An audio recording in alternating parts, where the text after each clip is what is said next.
Face చేసే పరిస్థితికి మనం ఛాన్స్ ఇవ్వాల. అంత ట్రాన్స్పరెంట్గా చేసినాం. 1,30,000 ఉద్యోగాలు, ఈడ 16,000 ఉద్యోగాలకు దీనికి రకరకాలుగా దాన్ని తిప్పి ఇంత కాంట్రవర్షియల్ చేసి అమ్ముకునే కార్యక్రమం దాకా తీసుకుపోవడం అంటే నాకు ఆశ్చర్యం అనిపిస్తుంది. దాన్ని నడిపించిన తీరు. 18 లక్షల మంది అందులో రాసినారు. అసలు వీళ్ళు నిజంగా వీళ్ళు ప్రవర్తించిన తీరు చాలా అన్యాయమైన తీరు. నేను ఒక ప్యానెల్ క్రియేట్ చేస్తాం జగదీష్, ఇది అయిపోయినాక ఇది డీల్ చేసే దానికోసం మన లీగల్ సైడ్ నుంచి మన లాయర్లు ఎవరైతే, మన సీనియర్ అడ్వకేట్లు ఎవరైతే మన దగ్గర ఉన్నారో, సుధాకర్ రెడ్డి, మన వీళ్ళందరినీ కూడా తీసుకొని వచ్చి ప్యానెల్ క్రియేట్ చేసి ఇక్కడ కల్పనమ్మను, చంద్రశేఖరన్, ఎమ్మెల్సీలు మన పార్టీ తరఫున టీచర్లు ఎమ్మెల్సీలు ఎవరైతే ఉన్నారో వీళ్ళని కూడా తీసుకొని వచ్చి ఆ కమిటీలో పెట్టి ఇక్కడ మీకు అందుబాటులో ఉండేట్టుగా చేస్తాం. మీకు అన్ని రకాలుగా న్యాయపరంగా మీకు ఖర్చు లేకోకుండా న్యాయపరంగా అన్ని రకాలుగా మనమే దీన్ని ఫైట్ చేసే విధంగా we will take it up. అది చేద్దాం. ఇక్కడ జియో ఫస్ట్ ఏమో ఇచ్చి ఎటువంటి ఎగ్జామ్ పెట్టుకోకుండా సర్టిఫికేట్ల కేవలము వీళ్ళ ఇష్టారాజ్యంగా దొంగ సర్టిఫికేట్ల ప్రకారము, లేకపోతే వీళ్ళ సర్టిఫికేట్లు ఏదైతే కరెక్ట్ అనుకుంటారో దాని ప్రకారమే ఉద్యోగాలు ఇచ్చే కార్యక్రమాలు చేసినారు.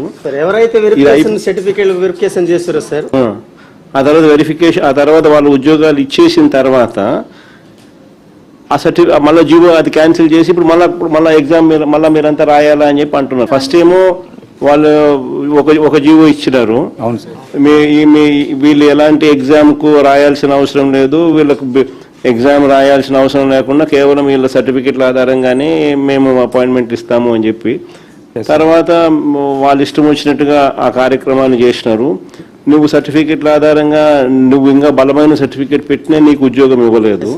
కానీ వాళ్ళు ఇష్టం వచ్చినట్టుగా వాళ్ళు చేసుకున్న తర్వాత మళ్ళీ వెంటనే మళ్ళీ ఇంకో జీవో మళ్ళీ మార్పు చేసేసి ఇప్పుడు మళ్ళీ మీకు కూడా ఎగ్జామ్ మళ్ళీ దీనికి కూడా ఎగ్జామ్ రాస్తేనే, ఎగ్జామ్ పాస్ అయితేనే అని మళ్ళీ తీసుకొచ్చినారు. ఎవరికి మేలు చేసేందుకు ఫస్ట్ జీవో తీసుకొచ్చినారు. తర్వాత ఎవరికి మళ్ళీ వాళ్ళ పని అయిపోయిన తర్వాత మళ్ళీ వెంటనే గేట్ ఎత్తినారు. మళ్ళీ పని అయిపోయిన తర్వాత మళ్ళీ గేట్ మూసినారు. At the end of the day ఒకటి గుర్తుపెట్టుకోవాల్సింది ఏంటంటే, ఎవరైతే ఎలిజిబుల్గా ఇప్పుడైతే బాధితులుగా ఎవరైతే ఉన్నామో కోర్టులకు తలుపులు తట్టే కార్యక్రమం చేస్తూ ఉన్నాము. అన్ని రకాలుగా మీ న్యాయ సహాయము, న్యాయ పోరాటం మీతో పాటు కలిసికట్టుగా వైఎస్ఆర్ కాంగ్రెస్ పార్టీ తరఫున లీగల్ సెల్ మొత్తం మీకు అండగా ఉండి నడిపిస్తుంది. We will all stand by you. ఇది ఒకటే కాదు,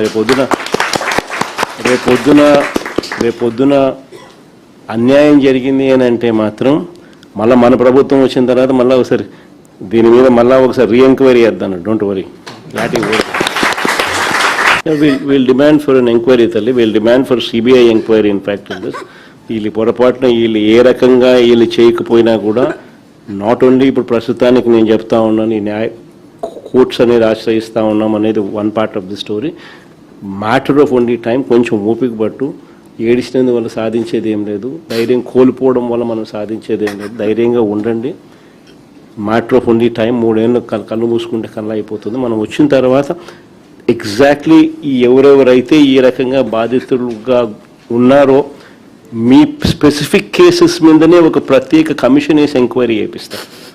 నేను చెప్తా ఉన్నాను, ఎక్కడ కూడా అన్యాయం అనేది ఎవరికి జరిగినా కూడా we will repair the system.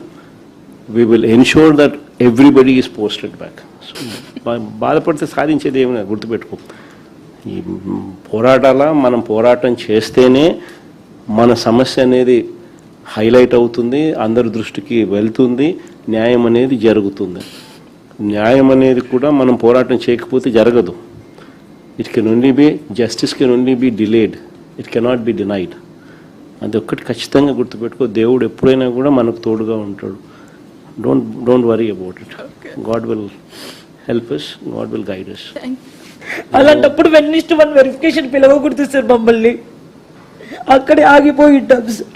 ఒకటి దీంట్లోమో 1:1 అని చెప్పి పిలిచి సబ్జెక్ట్ వెరిఫికేషన్ ఆఫ్ సర్టిఫికేట్స్ మాత్రమే అన్న పరిస్థితి నుంచి రిజెక్ట్ చేయడం అన్నది ఒక తప్పు అయితే, వెరిఫికేషన్ అనేది లో పూర్తిగా సర్టిఫికేట్లో ఆథెంటిక్ జెన్యున్ అని చెప్పి తెలిసి ఉన్నా కూడా రిజెక్ట్ చేయడం ఒక తప్పు అయితే, రెండోది ఇంకోటి ఏంటంటే, ఇంకొకటి ఇంటెన్షనల్గా వీళ్ళు చేసిన మిస్చ్యూవస్ పని ఏంటంటే, ఏ ఎగ్జాము రాయకుండా స్పోర్ట్స్ అని చెప్పి ఒక కేటగిరీ ఒకటి క్రియేట్ చేసి వాళ్ళకి ఎటువంటి ఎగ్జాము అవసరం లేదు, ఎటువంటి క్వాలిఫికేషన్ అవసరం లేదు అని చెప్పి వాళ్ళకు టీచింగ్ పోస్టులకు ఉద్యోగాలు ఇచ్చేసే కార్యక్రమంలో భాగంగా ఇయడము, అది తీసుకొచ్చేదానికోసం మిమ్మల్ని అందరినీ కోసేయడము. దాని తర్వాత మళ్ళీ సేమ్ థింగ్ను మళ్ళీ క్రిటిసిజం వస్తుందేమో అని చెప్పి వాళ్ళ పని అయిపోయిన తర్వాత మళ్ళీ గేట్లు మూసేసినారు. మళ్ళీ కొత్త ఇంకో జీవో ఇచ్చి లేదు ఇప్పుడు ఖచ్చితంగా వీళ్ళు కూడా ఎగ్జామ్ రాయాల్సిందే అని చెప్పి వాళ్ళకి మాత్రం వర్తించదంట, ఇక మీదట మాత్రం ఎవరికైనా కానీ వర్తిస్తుందట అని చెప్పి తీసిన. అంటే దాని అర్థం ఏంది, వాళ్ళందరితో వీళ్ళు మాట్లాడుకొని వీళ్ళు ప్రలోభాలకు రకరకాల ప్రలోభాలతో తీసుకున్న తర్వాతనే జరిగింది. అది ఇంకొక ఫ్లా. 3 months బయటికి రాలేకపోయాం సార్. అసలుకి చాలా సఫర్ అయ్యాం సార్. నాతో పాటు మా పేరెంట్స్ కూడా సఫర్ అయ్యారు సార్. ధైర్యంగా పడతారు. మరి ఎన్ని ఏం కావాలి ఇంతకన్నా. 1998 బ్యాచ్ ఎప్పుడు చెప్పు. దాంట్లో మా బాబాయ్ కూడా ఉన్నాడు సార్. 98 BSc వచ్చి వాళ్ళకి న్యాయం చేసినామంట.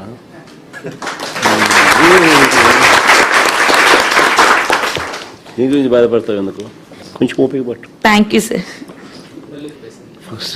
ఎన్ని పద్ధతుల్లో వీళ్ళు చేసినారు స్కాములు అని చెప్పడానికి నిదర్శనాలు, ఫస్ట్ ర్యాంక్ వచ్చిన వానికి, జిల్లాలో ఫస్ట్ ర్యాంక్ వచ్చిన వానికి ఉద్యోగం ఇలా.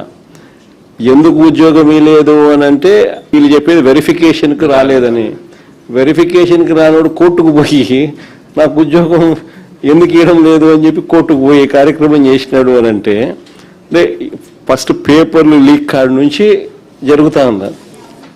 ఇలా కావలసిన వాళ్ళకు ఫస్ట్ పేపర్లు లీక్ ఇచ్చి కొంతమందిని తెచ్చుకునే కార్యక్రమం, తర్వాత రకరకాల పిచ్చి జియోలు ఇచ్చి ఎలాంటి క్వాలిఫికేషన్ అవసరం లేదు అని చెప్పి ఏకంగా జియోని ఇష్యూ చేసి గేట్లు ఎత్తడము, గేట్లు తీసేయడము, ఆ పద్ధతిలో కూడా మళ్ళీ తీసుకొచ్చే కార్యక్రమం చేయడంతో గందరగోళం క్రియేట్ చేసినారు.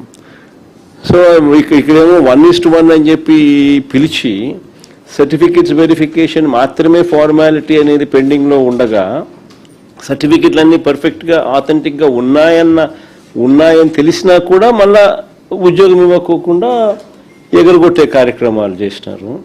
ప్లస్ ప్లస్ మిమ్మల్ని ఎగరగొడుతూ ఫిల్అప్ చేసినట్టు చూస్తే మోస్ట్ అబ్జర్వ్డ్ పేర్లు ఎక్కడెక్కడో ఏదో క్వాలిఫికేషన్లో ఉన్న వాళ్ళని తీసుకొని వచ్చి ఇచ్చిన పరిస్థితులు కూడా కనిపిస్తూ ఉన్నాయి. వాళ్ళ క్లారిఫికేషన్ అడిగితే అసలు లెక్కలేనితనంతో క్లారిఫికేషన్ ఇస్తారు. మీరు అడిగేది ఒక క్వశ్చన్ అడుగుతారు, వాడు క్లారిఫికేషన్ ఇచ్చేది మీరు అడిగిన భాష అర్థం కానట్టుగా ఏదో ఒక వేరే ఆన్సర్ చూస్తే వేరే మాదిరిగా ఇంకొక క్వశ్చన్కి సంబంధించిన ఆన్సర్ ఇస్తూ ఉన్నారు. అంటే లెక్కలేనితనంతో ఆన్సర్ ఇస్తూ ఉన్నారు. మీ అందరికీ మళ్ళీ ఒకసారి చెప్తా ఉన్నాను, మనకు మాట్లాడగలిగిన వాళ్ళు బహుశా నా దగ్గరికి కొంతమంది రాగలిగినారు, చాలామంది కొన్ని వేల మంది చాలామంది బహుశా రాలేని పరిస్థితిలో కూడా ఉన్న వాళ్ళు కూడా చాలామంది కూడా ఉండొచ్చు. బట్ ప్రతి ఒక్కరికి కూడా నేను భరోసా చెప్తాను. ఇక్కడ ఒక కోఆర్డినేషన్ కింద ఇక్కడ ఇద్దరు ఎమ్మెల్సీలు, వీళ్ళిద్దరు టీచర్స్ ఎమ్మెల్సీలే, చంద్ర అండ్ కల్పనమ్మ. వీళ్ళకి తోడు మన స్టూడెంట్ వింగ్ నుంచి ప్లస్ మన లీగల్ సైడ్ నుంచి కూడా మన పార్టీ లీగల్ సైడ్ నుంచి కూడా లాయర్లందరినీ కూడా ఎంపానల్ చేసి ఒక కమిటీని ఫామ్ చేసి ఇక్కడ పెడతాం. ఎవరికి ఏ సమస్య వచ్చినా కూడా ఎనీ లీగల్ హెల్ప్, మీరు ఎవరికి రూపాయి కూడా డబ్బు ఖర్చు కాకుండా వీళ్ళే లీగల్గా కోర్టులలో కేసులు వేసి మీ తరపున వాద్యం చేసేట్టుగా వీళ్ళందరినీ కూడా పురమాయిస్తూ ఉన్నాం. సో వీళ్ళందరూ కూడా దానికి అన్ని రకాలుగా కూడా చేస్తారు, చేసి కోర్టులో కొట్లాడే కార్యక్రమం చేస్తాము. మరోవైపున సిబిఐ ఎంక్వైరీ కూడా గట్టిగా అడిగే కార్యక్రమం కూడా చేస్తాము. ఇవన్నీ ఒక ఎత్తు, పొరపాటున ఏదైనా డిలే కావడమో ఇంకోటి కావడమో మీకు న్యాయం జరగని పరిస్థితి ఏదైనా ఉన్నా కూడా బాధపడకు. ఓన్లీ 3 ఏళ్ళే మన ప్రభుత్వం వస్తుంది. వచ్చిన వెంటనే ఒక కమిటీ వేస్తాము, మీ అన్ని కేసెస్ దానికి రెఫర్ చేస్తాము, చేసి ప్రతి ఒక్కరికి కూడా న్యాయం జరిగేట్టుగా 98 బ్యాచ్ ఏ రకంగా న్యాయం జరిగిందో మీ అందరికీ కూడా మళ్ళీ ఖచ్చితంగా అర్హత ఉన్న ప్రతి ఒక్కరికి కూడా మీ అందరికీ న్యాయం జరిగేట్టుగా కూడా చేస్తాం. అది కూడా గుర్తుపెట్టుకోండి. అది అట్టాగు జరుగుతుంది 3 ఏళ్ళ తర్వాత. ఈ లోపల మనం చేసే పోరాటం కూడా ఆగకుండా కోర్టుల ద్వారాను సిబిఐ ఎంక్వైరీ డిమాండ్ చేస్తూ ఇవన్నీ కూడా చేస్తూ మనం చేసేటివన్నీ కూడా చేస్తా పోతాం. సో 2 కూడా చేస్తాం. అందరికీ కూడా ఒకటే అష్యూరెన్స్ ఇస్తాను. ఇంతకుముందు నేను చెప్పినట్టుగానే కొంచెం ఓపిక పట్టండి. పోరాడితేనే మనం సాధించుకోగలుగుతాం. ఆ విషయంలో 4 అడుగులు ముందుకేస్తాం. ఖచ్చితంగా పోరాడుతూ ఉన్నారు. అన్ని రకాలుగా సహాయ సహకారాలు నా తరపు నుంచి కూడా అన్నీ ఉంటాయి. ఇది డిలే అయినా మనము న్యాయం సత్వరమే రాకపోయినా కూడా బాధపడాల్సిన అవసరమే లేదు. కన్ను మూసుకుని కన్ను తెరిచేసరికి 3 ఏళ్ళు అయిపోతుంది. అయిపోయిన వెంటనే మనం అధికారంలోకి దేవుని దయ వల్ల ఖచ్చితంగా వస్తాం. వచ్చిన వెంటనే కమిటీ కాన్స్టిట్యూట్ చేస్తాను. మీ అన్ని కేసెస్ దానికి రెఫర్ చేస్తాను. 1:1 కింద పిలిచి వెరిఫికేషన్ ఆఫ్ డాక్యుమెంట్స్ మాత్రమే పెండింగ్లో ఉన్న పరిస్థితుల్లో మీ అందరికీ కూడా జెన్యున్ డాక్యుమెంట్స్, ఆథెంటిక్ డాక్యుమెంట్స్ ఉన్న పరిస్థితి ఉన్న నేపథ్యంలో ఉన్న వాళ్ళందరికీ కూడా ఖచ్చితంగా జరిగించాల్సింది జరగాల. కానీ తప్పులు జరగడం వల్లనో ఇంకొక దాని వల్లనో నష్టపోయిన వాళ్ళందరికీ కూడా అవసరమైతే ఎక్స్ట్రా పోస్ట్ అయినా క్రియేట్ చేసైనా కానీ మీకు మంచి చేస్తాను. ఇంతమంది డిఎస్సి బాధితులా? ఎస్ సార్, ఇంకా చాలా మంది ఉన్నారు సార్. నాకు అదే ఆశ్చర్యం అనిపిస్తుంది నాకైతే. మన హయాంలో మనము ఎన్నికలు అయిపోయిన 4 నెలలకి గాంధీ జయంతి నాటికి ఎన్నికలు జూన్లో అయిపోయినాయి. గాంధీ జయంతి నాటికి 1,30,000 మనం సచివాలయంలో ఉద్యోగాలు ఇప్పించినాం. ఒక్క క్రిటిసిజం రాలా. ఒక్కడంటే ఒక్కడు కూడా క్రిటిసైజ్ చేసే పరిస్థితికి మనం ఛాన్స్ ఇవ్వాల. అంత ట్రాన్స్పరెంట్గా చేసినాం. 1,30,000 ఉద్యోగాలు. ఈడ 16,000 ఉద్యోగాలకు దీనికి రకరకాలుగా దాన్ని తిప్పి ఇంత కాంట్రవర్షియల్ చేసి అమ్ముకునే కార్యక్రమాల దాకా తీసుకుపోవడం అంటే నాకు ఆశ్చర్యం అనిపిస్తుంది. దాన్ని నడిపించిన తీరు. 18 లక్షల మంది అందులో రాస్తున్నారు. అసలు నిజంగా వీళ్ళు ప్రవర్తించిన తీరు చాలా అన్యాయమైన తీరు. నేను ఒక ప్యానెల్ క్రియేట్ చేస్తాం జగదీష్. ఇది అయిపోయినాక ఇది డీల్ చేసే దానికోసం మన లీగల్ సైడ్ నుంచి మన లాయర్లు ఎవరైతే, మన సీనియర్ అడ్వకేట్లు ఎవరైతే మన దగ్గర ఉన్నారో, సుధాకర్ రెడ్డి, మన వీళ్ళందరినీ కూడా తీసుకొని వచ్చి ప్యానెల్ క్రియేట్ చేసి ఇక్కడ కల్పనమ్మను, చంద్రశేఖరన్ ఎమ్మెల్సీలు, మన పార్టీ తరఫున టీచర్లు ఎమ్మెల్సీలు ఎవరైతే ఉన్నారో వీళ్ళని కూడా తీసుకొని వచ్చి ఆ కమిటీలో పెట్టి ఇక్కడ మీకు అందుబాటులో ఉండేట్టుగా చేస్తాం. మీకు అన్ని రకాలుగా న్యాయపరంగా మీకు ఖర్చు లేకోకుండా న్యాయపరంగా అన్ని రకాలుగా మనమే దీన్ని ఫైట్ చేసే విధంగా we will take it up. అది చేద్దాం. ఇక్కడ జియో ఫస్ట్ ఏమో ఇచ్చి ఎటువంటి ఎగ్జామ్ పెట్టుకోకుండా సర్టిఫికేట్ల కేవలము వీళ్ళు ఇష్టారాజ్యంగా దొంగ సర్టిఫికేట్ల ప్రకారము లేకపోతే వీళ్ళ సర్టిఫికేట్లు ఏదైతే కరెక్ట్ అనుకుంటారో దాని ప్రకారమే ఉద్యోగాలు ఇచ్చే కార్యక్రమాలు చేసినారు.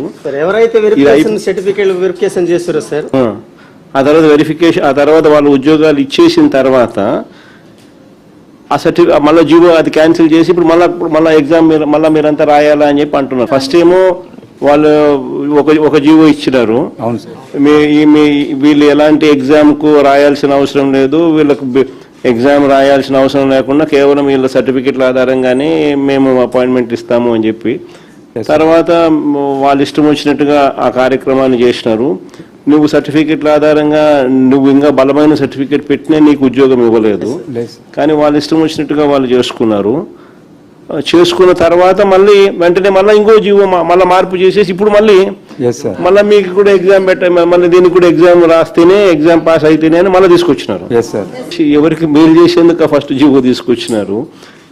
తర్వాత ఎవరికి మళ్ళీ వాళ్ళ పని అయిపోయిన తర్వాత మళ్ళీ వెంటనే గేట్ ఎత్తినారు. మళ్ళీ పని అయిపోయిన తర్వాత మళ్ళీ గేట్ మూసినారు. At the end of the day ఒకటి గుర్తుపెట్టుకోవాల్సింది ఏంటంటే ఎవరైతే ఎలిజిబుల్గా ఇప్పుడైతే బాధితులుగా ఎవరైతే ఉన్నామో కోర్టులకు తలుపులు తట్టే కార్యక్రమం చేస్తూ ఉన్నాము. అన్ని రకాలుగా మీ న్యాయ సహాయము, న్యాయ పోరాటం మీతో పాటు కలిసికట్టుగా వైఎస్ఆర్ కాంగ్రెస్ పార్టీ తరఫున లీగల్ సెల్ మొత్తం మీకు అండగా ఉండి నడిపిస్తుంది. We will all stand by you. ఇది ఒకటే కాదు, రేపొద్దున అన్యాయం జరిగింది అని అంటే మాత్రం మళ్ళీ మన ప్రభుత్వం వచ్చిన తర్వాత మళ్ళీ ఒకసారి దీని మీద ఒకసారి రీఎంక్వైరీ చేద్దాం. Don't worry, we'll demand for an enquiry తల్లి, we'll demand for CBI enquiry. In fact వీళ్ళు పొరపాటున వీళ్ళు ఏ రకంగా వీళ్ళు చేయకపోయినా కూడా నాట్ ఓన్లీ ఇప్పుడు ప్రస్తుతానికి నేను చెప్తా ఉన్నాను, ఈ కోర్ట్స్ అనేది ఆశ్రయిస్తూ ఉన్నాం అనేది one part of the story. Matter of only time. కొంచెం ఓపిక పట్టు. ఏడిచినందు వల్ల సాధించేది ఏం లేదు, ధైర్యం కోల్పోవడం వల్ల మనం సాధించేది ఏం లేదు. ధైర్యంగా ఉండండి. Matter of only time. 3 ఏళ్ళు కళ్ళు మూసుకుంటే కళ్ళు అయిపోతుంది. మనం వచ్చిన తర్వాత ఎగ్జాక్ట్లీ ఎవరెవరైతే ఈ రకంగా బాధితులుగా ఉన్నారో మీ స్పెసిఫిక్ కేసెస్ మీదనే ఒక ప్రత్యేక కమిషన్ వేసి ఎంక్వైరీ చేపిస్తాం. నేను చెప్తా ఉన్నాను, ఎక్కడ కూడా అన్యాయం అనేది ఎవరికి జరిగినా కూడా we will repair the system. We will ensure that everybody is posted back. So బాధపడితే సాధించేది ఏమి లేదు, గుర్తుపెట్టుకో. ఈ మనం పోరాటం చేస్తేనే మన సమస్య అనేది హైలైట్ అవుతుంది, అందరి దృష్టికి వెళ్తుంది, న్యాయం అనేది జరుగుతుంది. న్యాయం అనేది కూడా మనం పోరాటం చేయకపోతే జరగదు. It can only be justice can only be delayed, it cannot be denied. అది ఒక్కటి ఖచ్చితంగా గుర్తుపెట్టుకో. దేవుడు ఎప్పుడైనా కూడా మనకు తోడుగా ఉంటాడు. Don't worry about it. God will help us, God will guide us. అలాంటప్పుడు 1:1 వెరిఫికేషన్ పిలవకూడదు సార్, మమ్మల్ని అక్కడే ఆగిపోయి ఉంటాం సార్.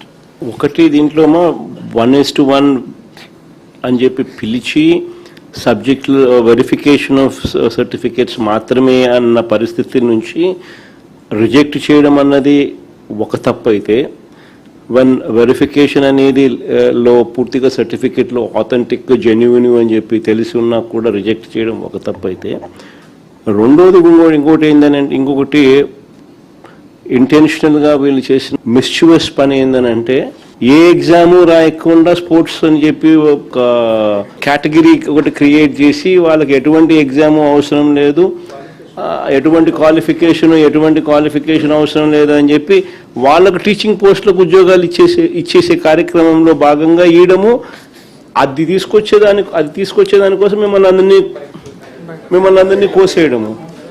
దాని తర్వాత మళ్ళీ సేమ్ థింగ్ను మళ్ళీ క్రిటిసిజం వస్తుందేమో అని చెప్పి వాళ్ళ పని అయిపోయిన తర్వాత మళ్ళీ గేట్లు మూసేసినారు. మళ్ళీ కొత్త ఇంకో జీవో ఇచ్చి లేదు ఇప్పుడు ఖచ్చితంగా వీళ్ళు కూడా ఎగ్జామ్ రాయాల్సిందే అని చెప్పి వాళ్ళకు మాత్రం వర్తించదంట, ఇక మీదట మాత్రం ఎవరికైనా కానీ వర్తిస్తుందంట అని చెప్పి తీసిన. అంటే దాని అర్థమైంది, వాళ్ళందరితో వీళ్ళు మాట్లాడుకొని వీళ్ళు ప్రలోభాలకు రకరకాల ప్రలోభాలతో తీసుకున్న తర్వాతనే జరిగింది. అది ఇంకొక ఫ్లా. 3 months బయటికి రాలేకపోయాం సార్. అసలుకి చాలా సఫర్ అయ్యాం సార్. నాతో పాటు మా పేరెంట్స్ కూడా సఫర్ అయ్యారు సార్. ధైర్యంగా పడతారు. చూడండి మరి ఏం కావాలి ఇంతకన్నా. 1998 బ్యాచ్ ఎప్పుడు చెప్పు. దాంట్లో మా బాబాయ్ కూడా ఉన్నాడు సార్. 98 డిఎస్సి అట్లాంటి వాళ్ళకి న్యాయం చేసినామంట.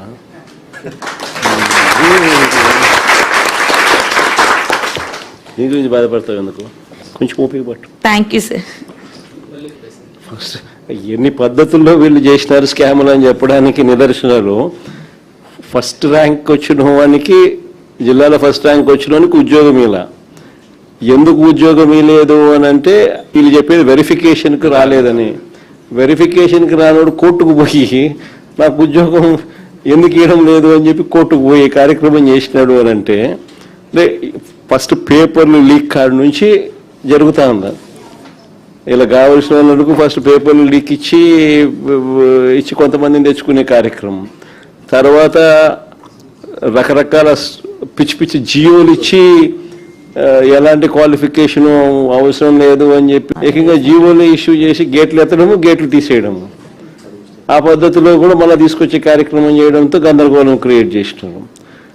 సో ఇక్కడేమో 1:1 అని చెప్పి పిలిచి సర్టిఫికెట్స్ వెరిఫికేషన్ మాత్రమే ఫార్మాలిటీ అనేది పెండింగ్లో ఉండగా, సర్టిఫికెట్లన్నీ పర్ఫెక్ట్గా ఆథెంటిక్గా ఉన్నాయని తెలిసినా కూడా మళ్ళా ఉద్యోగం ఇవ్వకోకుండా ఎగరగొట్టే కార్యక్రమాలు చేసినారు.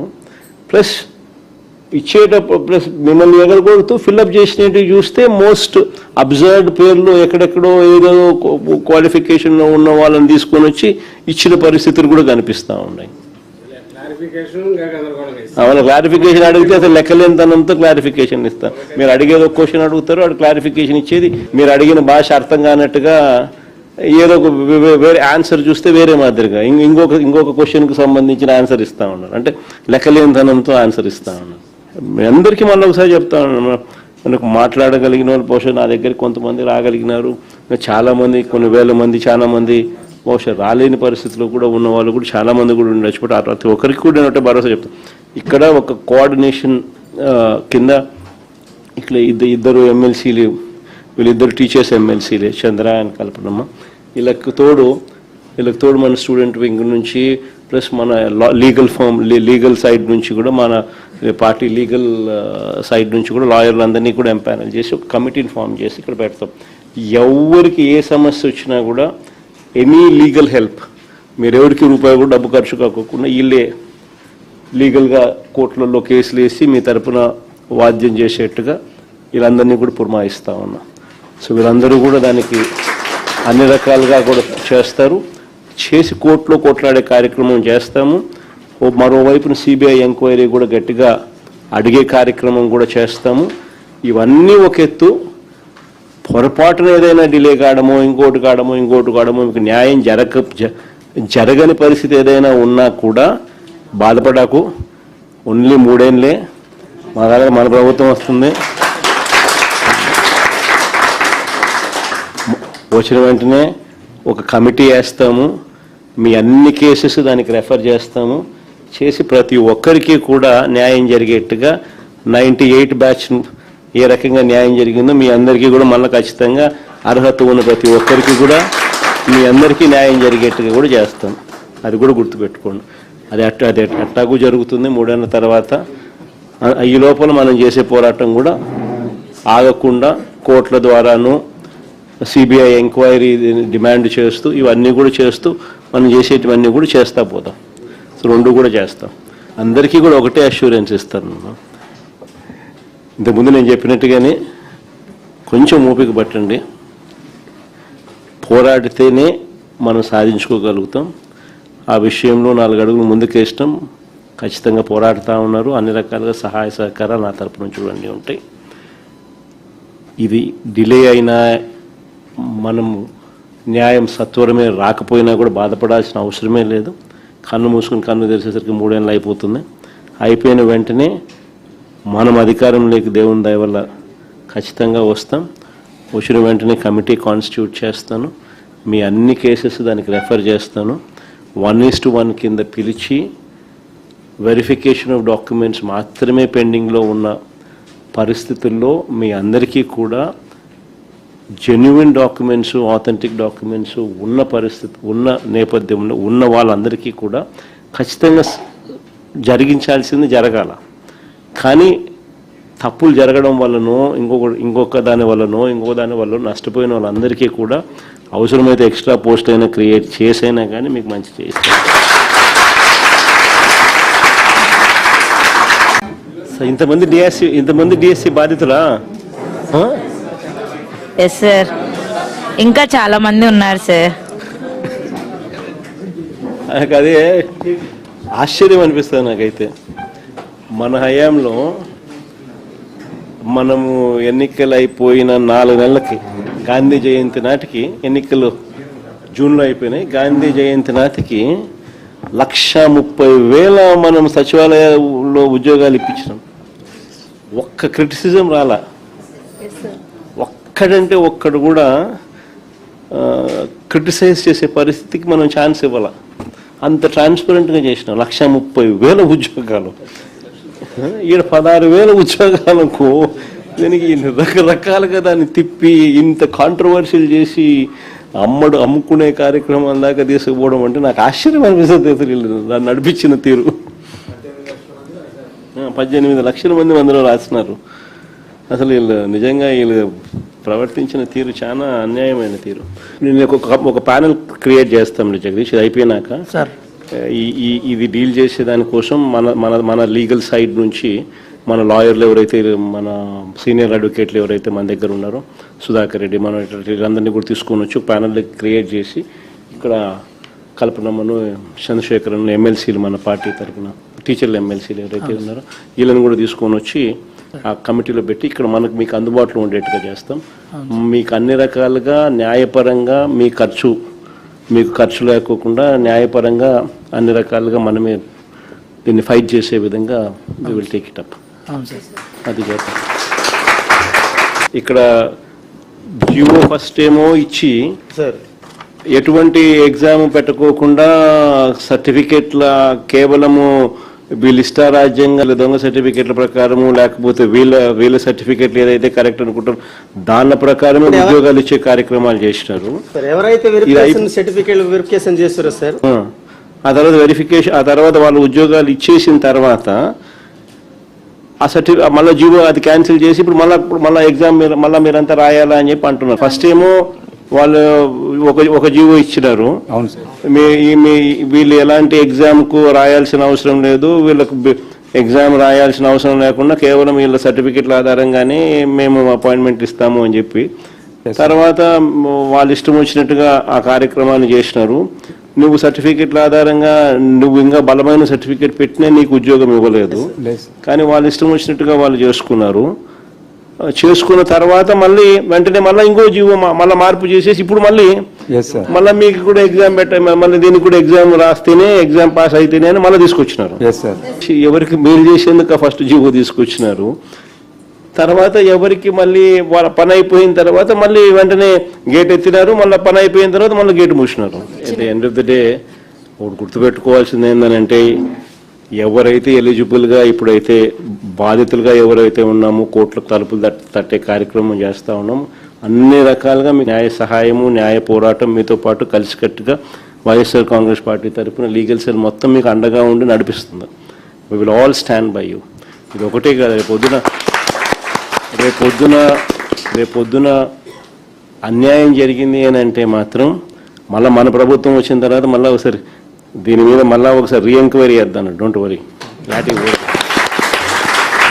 Wheel demand for an enquiry తల్లి, we'll demand for CBI enquiry. In fact వీళ్ళు పొరపాటున వీళ్ళు ఏ రకంగా వీళ్ళు చేయకపోయినా కూడా నాట్ ఓన్లీ ఇప్పుడు ప్రస్తుతానికి నేను చెప్తా ఉన్నాను, ఈ న్యాయ కోర్ట్స్ అనేది ఆశ్రయిస్తూ ఉన్నాం అనేది one part of the story. Matter of only time. కొంచెం ఓపిక పట్టు, ఏడిచినందువల్ల సాధించేది ఏం లేదు, ధైర్యం కోల్పోవడం వల్ల మనం సాధించేది ఏం లేదు. ధైర్యంగా ఉండండి. Matter of only time. 3 ఏళ్ళు కళ్ళు మూసుకుంటే కళ్ళ అయిపోతుంది. మనం వచ్చిన తర్వాత ఎగ్జాక్ట్లీ ఎవరెవరైతే ఈ రకంగా బాధితులుగా ఉన్నారో మీ స్పెసిఫిక్ కేసెస్ మీదనే ఒక ప్రత్యేక కమిషన్ వేసి ఎంక్వైరీ చేపిస్తారు. నేను చెప్తా ఉన్నాను, ఎక్కడ కూడా అన్యాయం అనేది ఎవరికి జరిగినా కూడా we will repair the system, we will ensure that everybody is posted back. బాధపడితే సాధించేది ఏమైనా గుర్తుపెట్టుకో. ఈ మనం పోరాటం చేస్తేనే మన సమస్య అనేది హైలైట్ అవుతుంది, అందరి దృష్టికి వెళ్తుంది, న్యాయం అనేది జరుగుతుంది. న్యాయం అనేది కూడా మనం పోరాటం చేయకపోతే జరగదు. It can only be, justice can only be delayed, it cannot be denied. అది ఒక్కటి ఖచ్చితంగా గుర్తుపెట్టుకో. దేవుడు ఎప్పుడైనా కూడా మనకు తోడుగా ఉంటాడు. Don't worry about it. God will help us, God will guide us. అలాంటప్పుడు 1:1 వెరిఫికేషన్ పిలవకూడదు సార్, మమ్మల్ని అక్కడే ఆగిపోయి ఉంటాం సార్. ఒకటి దీంట్లో 1:1 అని చెప్పి పిలిచి సబ్జెక్ట్ వెరిఫికేషన్ ఆఫ్ సర్టిఫికేట్స్ మాత్రమే అన్న పరిస్థితి నుంచి రిజెక్ట్ చేయడం అన్నది ఒక తప్పు అయితే, వెరిఫికేషన్ అనేది లో పూర్తిగా సర్టిఫికేట్లో ఆథెంటిక్ జెన్యున్ అని చెప్పి తెలిసి ఉన్నా కూడా రిజెక్ట్ చేయడం ఒక తప్పు అయితే, రెండోది ఇంకోటి ఏంటంటే, ఇంకొకటి ఇంటెన్షనల్గా వీళ్ళు చేసిన మిస్చ్యూవస్ పని ఏంటంటే, ఏ ఎగ్జాము రాయకుండా స్పోర్ట్స్ అని చెప్పి ఒక కేటగిరీ ఒకటి క్రియేట్ చేసి వాళ్ళకి ఎటువంటి ఎగ్జాము అవసరం లేదు, ఎటువంటి క్వాలిఫికేషన్ అవసరం లేదు అని చెప్పి వాళ్ళకు టీచింగ్ పోస్టులకు ఉద్యోగాలు ఇచ్చేసే కార్యక్రమంలో భాగంగా ఇయడము, అది తీసుకొచ్చేదానికోసం మిమ్మల్ని అందరినీ కోసేయడము. దాని తర్వాత మళ్ళీ సేమ్ థింగ్ను మళ్ళీ క్రిటిసిజం వస్తుందేమో అని చెప్పి వాళ్ళ పని అయిపోయిన తర్వాత మళ్ళీ గేట్లు మూసేసినారు. మళ్ళీ కొత్త జీవో ఇంకో జీవో ఇచ్చి లేదు ఇప్పుడు ఖచ్చితంగా వీళ్ళు కూడా ఎగ్జామ్ రాయాల్సిందే అని చెప్పి వాళ్ళకి మాత్రం వర్తించదంట, ఇక మీదట మాత్రం ఎవరికైనా కానీ వర్తిస్తుందట అని చెప్పి తీసిన. అంటే దాని అర్థం ఏంది? వాళ్ళందరితో వీళ్ళు మాట్లాడుకొని వాళ్ళందరితో వీళ్ళు ప్రలోభాలకు రకరకాల ప్రలోభాలతో తీసుకున్న తర్వాతనే జరిగింది. అది ఇంకొక ఫ్లా. 3 months బయటికి రాలేకపోయాం సార్. అసలుకి చాలా సఫర్ అయ్యాం సార్. నాతో పాటు మా పేరెంట్స్ కూడా సఫర్ అయ్యారు సార్. ధైర్యంగా పడతారు, ధైర్యంగా. చూడండి మరి ఎన్ని ఏం కావాలి ఇంతకన్నా. 1998 బ్యాచ్ ఎప్పుడు చెప్పు. దాంట్లో మా బాబాయ్ కూడా ఉన్నాడు సార్. 98 డిఎస్సి అట్లాంటి వాళ్ళకి న్యాయం చేసినామంట.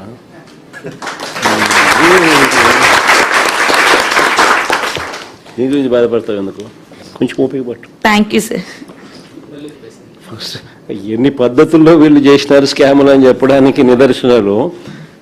ఫస్ట్ ర్యాంక్ వచ్చిన వానికి, జిల్లాలో ఫస్ట్ ర్యాంక్ వచ్చిన వానికి ఉద్యోగం ఇలా.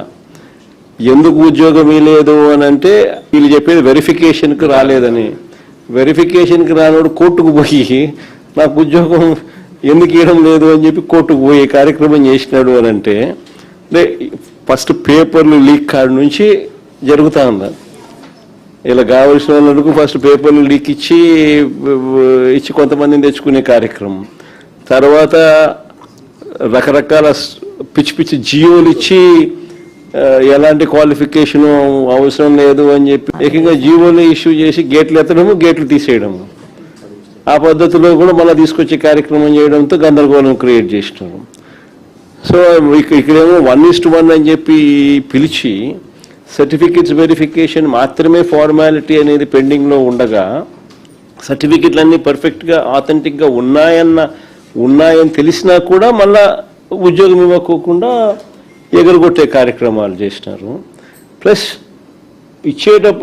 మిమ్మల్ని ఎగరగొడుతూ ఫిల్అప్ చేసినట్టు చూస్తే మోస్ట్ అబ్జర్వ్డ్ పేర్లు ఎక్కడెక్కడో ఏదో క్వాలిఫికేషన్ ఉన్న వాళ్ళని తీసుకొని వచ్చి ఇచ్చిన పరిస్థితులు కూడా కనిపిస్తూ ఉన్నాయి. వాళ్ళ క్లారిఫికేషన్ అడిగితే అసలు లెక్కలేనితనంతో క్లారిఫికేషన్ ఇస్తారు. మీరు అడిగేది ఒక క్వశ్చన్ అడుగుతారు, వాడు క్లారిఫికేషన్ ఇచ్చేది మీరు అడిగిన భాష అర్థం కానట్టుగా ఏదో ఒక వేరే ఆన్సర్ చూస్తే వేరే మాదిరిగా ఇంకొక క్వశ్చన్కి సంబంధించిన ఆన్సర్ ఇస్తా ఉన్నారు. అంటే లెక్కలేనితనంతో ఆన్సర్ ఇస్తా ఉన్నారు. మీ అందరికీ మళ్ళీ ఒకసారి చెప్తా ఉన్నాను, మనకు మాట్లాడగలిగిన వాళ్ళు బహుశా నా దగ్గరికి కొంతమంది రాగలిగినారు, చాలామంది కొన్ని వేల మంది చాలా మంది బహుశా రాలేని పరిస్థితిలో కూడా ఉన్న వాళ్ళు కూడా చాలామంది కూడా ఉండొచ్చు. బట్ ప్రతి ఒక్కరికి కూడా నేను భరోసా చెప్తాను.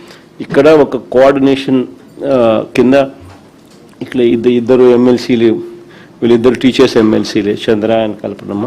వీళ్ళకి తోడు మన స్టూడెంట్ వింగ్ నుంచి ప్లస్ మన లీగల్ సైడ్ నుంచి కూడా మన పార్టీ లీగల్ సైడ్ నుంచి కూడా లాయర్లు అందరినీ కూడా ఎంపానల్ చేసి ఒక కమిటీని ఫామ్ చేసి ఇక్కడ పెడతాం. ఎవరికి ఏ సమస్య వచ్చినా కూడా ఎనీ లీగల్ హెల్ప్, మీరు ఎవరికి రూపాయి కూడా డబ్బు ఖర్చు కాకుండా వీళ్ళే లీగల్గా కోర్టులలో కేసులు వేసి మీ తరపున వాద్యం చేసేట్టుగా వీళ్ళందరినీ కూడా పురమాయిస్తూ ఉన్నాం. సో వీళ్ళందరూ కూడా దానికి అన్ని రకాలుగా కూడా చేస్తారు.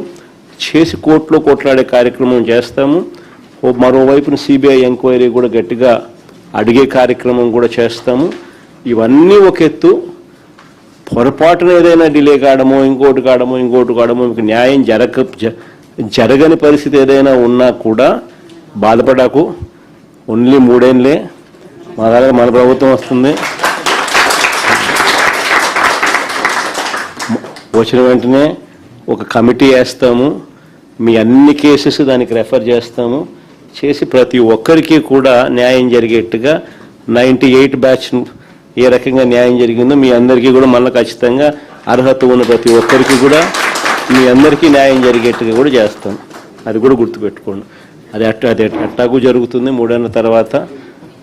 ఈ లోపల మనం చేసే పోరాటం కూడా ఆగకుండా కోర్టుల ద్వారాను సిబిఐ ఎంక్వైరీ డిమాండ్ చేస్తూ ఇవన్నీ కూడా చేస్తూ మనం చేసేటివన్నీ కూడా చేస్తూ పోతాం. సో 2 కూడా చేస్తాం. అందరికీ కూడా ఒకటే అష్యూరెన్స్ ఇస్తాను. ఇంతకుముందు నేను చెప్పినట్టుగానే కొంచెం ఓపిక పట్టండి. పోరాడితేనే మనం సాధించుకోగలుగుతాం. ఆ విషయంలో 4 అడుగులు ముందుకేస్తాం. ఖచ్చితంగా పోరాడుతూ ఉన్నారు. అన్ని రకాలుగా సహాయ సహకారాలు నా తరపు నుంచి కూడా అన్నీ ఉంటాయి. ఇది డిలే అయినా మనము న్యాయం సత్వరమే రాకపోయినా కూడా బాధపడాల్సిన అవసరమే లేదు. కన్ను మూసుకుని కన్ను తెరిచేసరికి 3 ఏళ్ళు అయిపోతుంది. అయిపోయిన వెంటనే మనం అధికారంలోకి దేవుని దయ వల్ల ఖచ్చితంగా వస్తాం. వచ్చిన వెంటనే కమిటీ కాన్స్టిట్యూట్ చేస్తాను. మీ అన్ని కేసెస్ దానికి రెఫర్ చేస్తాను. 1:1 కింద పిలిచి వెరిఫికేషన్ ఆఫ్ డాక్యుమెంట్స్ మాత్రమే పెండింగ్లో ఉన్న పరిస్థితుల్లో మీ అందరికీ కూడా జెన్యున్ డాక్యుమెంట్స్, ఆథెంటిక్ డాక్యుమెంట్స్ ఉన్న పరిస్థితి ఉన్న నేపథ్యంలో ఉన్న వాళ్ళందరికీ కూడా ఖచ్చితంగా జరిగించాల్సింది జరగాల. కానీ తప్పులు జరగడం వల్లనో ఇంకొక దాని వల్ల నష్టపోయిన వాళ్ళందరికీ కూడా అవసరమైతే ఎక్స్ట్రా పోస్ట్ అయినా క్రియేట్ చేసైనా కానీ మీకు మంచి చేస్తాను. ఇంతమంది డిఎస్సి బాధితులా? ఎస్ సార్, ఇంకా చాలా మంది ఉన్నారు సార్. నాకు అదే ఆశ్చర్యం అనిపిస్తుంది నాకైతే. మన హయాంలో మనము ఎన్నికలు అయిపోయిన 4 నెలలకి గాంధీ జయంతి నాటికి, ఎన్నికలు జూన్లో అయిపోయినాయి, గాంధీ జయంతి నాటికి 1,30,000 మనం సచివాలయంలో ఉద్యోగాలు ఇప్పించినాం. ఒక్క క్రిటిసిజం రాలా. ఒక్కడంటే ఒక్కడు కూడా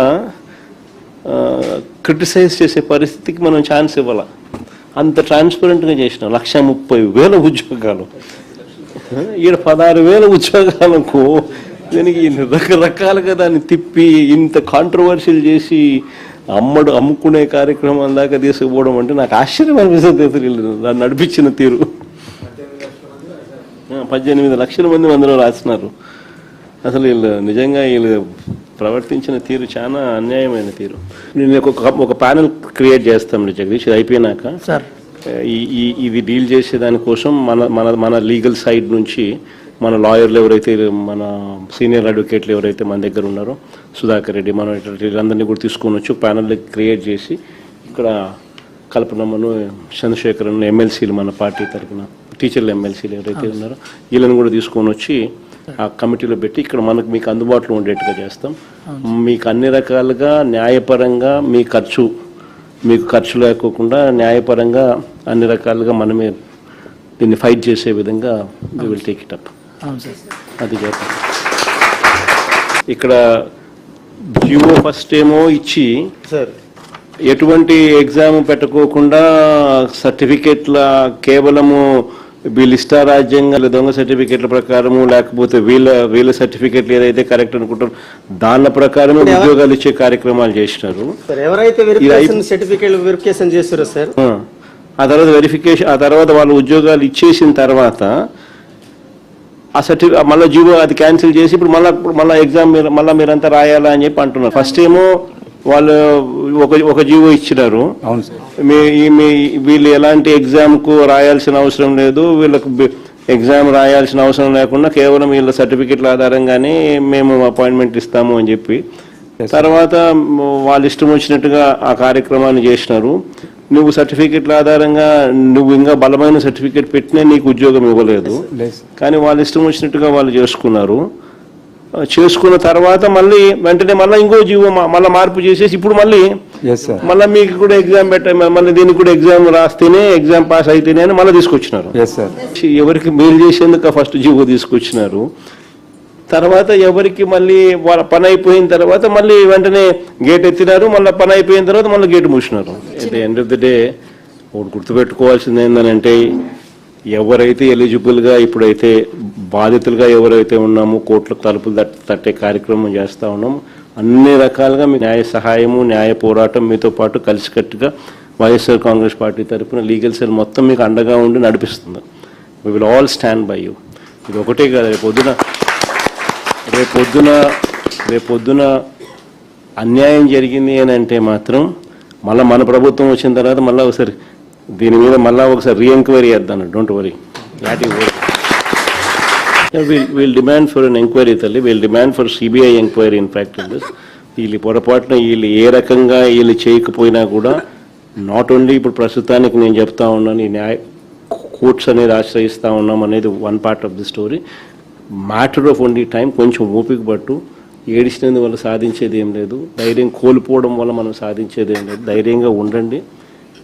మ్యాటర్ ఆఫ్ ఓన్లీ టైం. 3 ఏళ్ళు కళ్ళు మూసుకుంటే కళ్ళు అయిపోతుంది. మనం వచ్చిన తర్వాత ఎగ్జాక్ట్లీ ఎవరెవరైతే ఈ రకంగా బాధితులుగా ఉన్నారో మీ స్పెసిఫిక్ కేసెస్ మీదనే ఒక ప్రత్యేక కమిషన్ వేసి ఎంక్వైరీ చేపిస్తారు.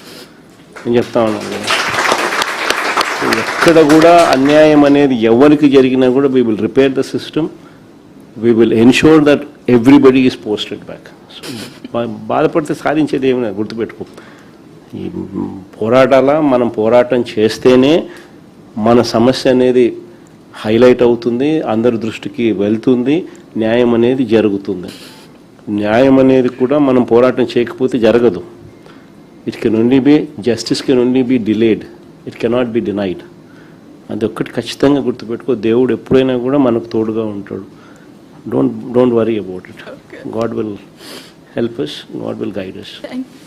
అలాంటప్పుడు 1:1 వెరిఫికేషన్ పిలవకూడదు సార్, మమ్మల్ని అక్కడే ఆగిపోయి ఉంటాం సార్. ఒకటి దీంట్లోమో 1:1 అని చెప్పి పిలిచి సబ్జెక్ట్ వెరిఫికేషన్ ఆఫ్ సర్టిఫికేట్స్ మాత్రమే అన్న పరిస్థితి నుంచి రిజెక్ట్ చేయడం అన్నది ఒక తప్పు అయితే, వెరిఫికేషన్ అనేది లో పూర్తిగా సర్టిఫికేట్లో ఆథెంటిక్ జెన్యున్ అని చెప్పి తెలిసి ఉన్నా కూడా రిజెక్ట్ చేయడం ఒక తప్పు అయితే, రెండోది ఇంకోటి ఏంటంటే, ఇంకొకటి ఇంటెన్షనల్గా వీళ్ళు చేసిన మిస్చివస్ పని ఏంటంటే, ఏ ఎగ్జాము రాయకుండా స్పోర్ట్స్ అని చెప్పి ఒక కేటగిరీ ఒకటి క్రియేట్ చేసి వాళ్ళకి ఎటువంటి ఎగ్జాము అవసరం లేదు, ఎటువంటి క్వాలిఫికేషన్ అవసరం లేదు అని చెప్పి వాళ్ళకు టీచింగ్ పోస్టులకు ఉద్యోగాలు ఇచ్చేసే కార్యక్రమంలో భాగంగా ఇయడము, అది తీసుకొచ్చేదానికోసం మిమ్మల్ని అందరినీ కోసేయడము. దాని తర్వాత మళ్ళీ సేమ్ థింగ్ను మళ్ళీ క్రిటిసిజం వస్తుందేమో అని చెప్పి వాళ్ళ పని అయిపోయిన తర్వాత మళ్ళీ గేట్లు మూసేసినారు. మళ్ళీ కొత్త ఇంకో జీవో ఇచ్చి లేదు ఇప్పుడు ఖచ్చితంగా వీళ్ళు కూడా ఎగ్జామ్ రాయాల్సిందే అని చెప్పి వాళ్ళకు మాత్రం వర్తించదంట, ఇక మీదట మాత్రం ఎవరికైనా కానీ వర్తిస్తుందంట అని చెప్పి తీసిన. అంటే దాని అర్థమైంది, వాళ్ళందరితో వీళ్ళు మాట్లాడుకొని వీళ్ళు ప్రలోభాలకు రకరకాల ప్రలోభాలతో తీసుకున్న తర్వాతనే జరిగింది. అది ఇంకొక ఫ్లా. 3 months బయటికి రాలేకపోయాం సార్. అసలుకి చాలా సఫర్ అయ్యాం సార్. నాతో పాటు మా పేరెంట్స్ కూడా సఫర్ అయ్యారు సార్. ధైర్యంగా పడతారు. మరి ఏం కావాలి ఇంతకన్నా? 1998 బ్యాచ్ ఎప్పుడు చెప్పు. దాంట్లో మా బాబాయ్ కూడా ఉన్నాడు సార్. 98 డిఎస్సి అట్లాంటి వాళ్ళకి న్యాయం చేసినామంట.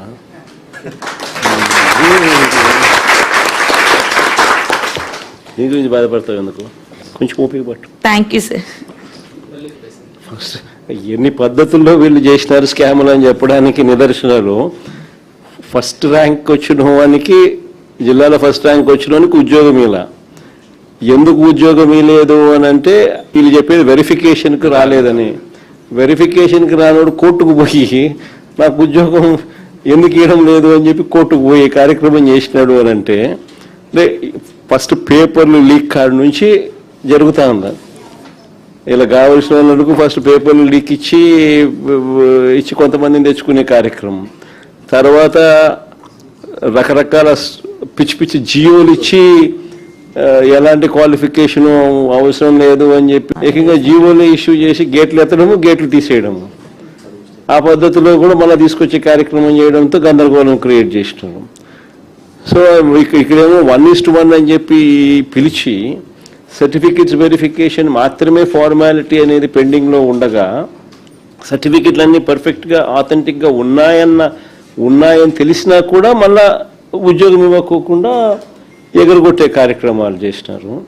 ప్లస్ ప్లస్ మిమ్మల్ని ఎగరగొడుతూ ఫిల్అప్ చేసినట్టు చూస్తే మోస్ట్ అబ్జర్వ్డ్ పేర్లు ఎక్కడెక్కడో ఏదో క్వాలిఫికేషన్లో ఉన్న వాళ్ళని తీసుకొని వచ్చి ఇచ్చిన పరిస్థితులు కూడా కనిపిస్తూ ఉన్నాయి.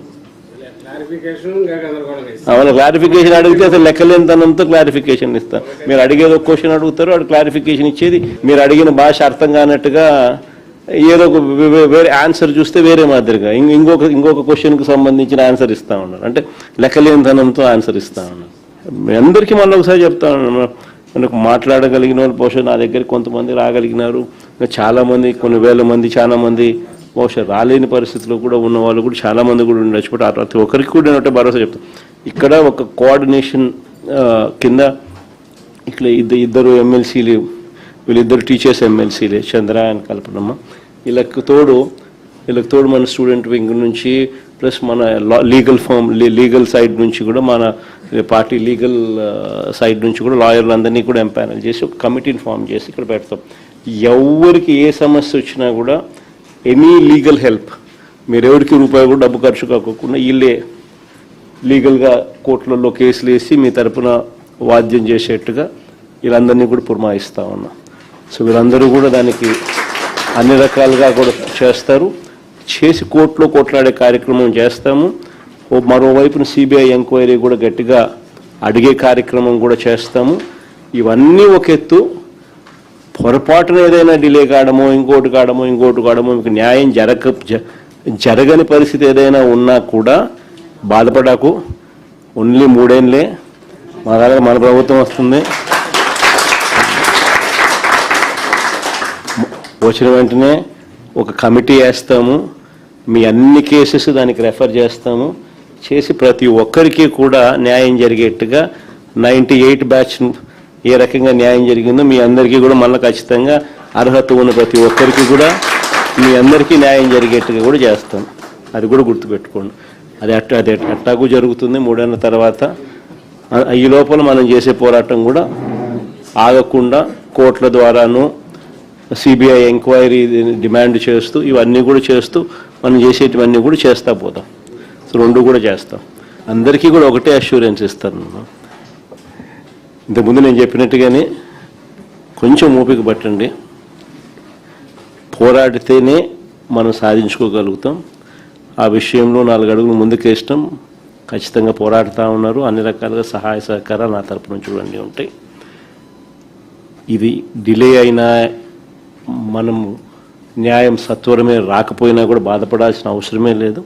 కన్ను మూసుకుని కన్ను తెరిచేసరికి 3 ఏళ్ళు అయిపోతుంది.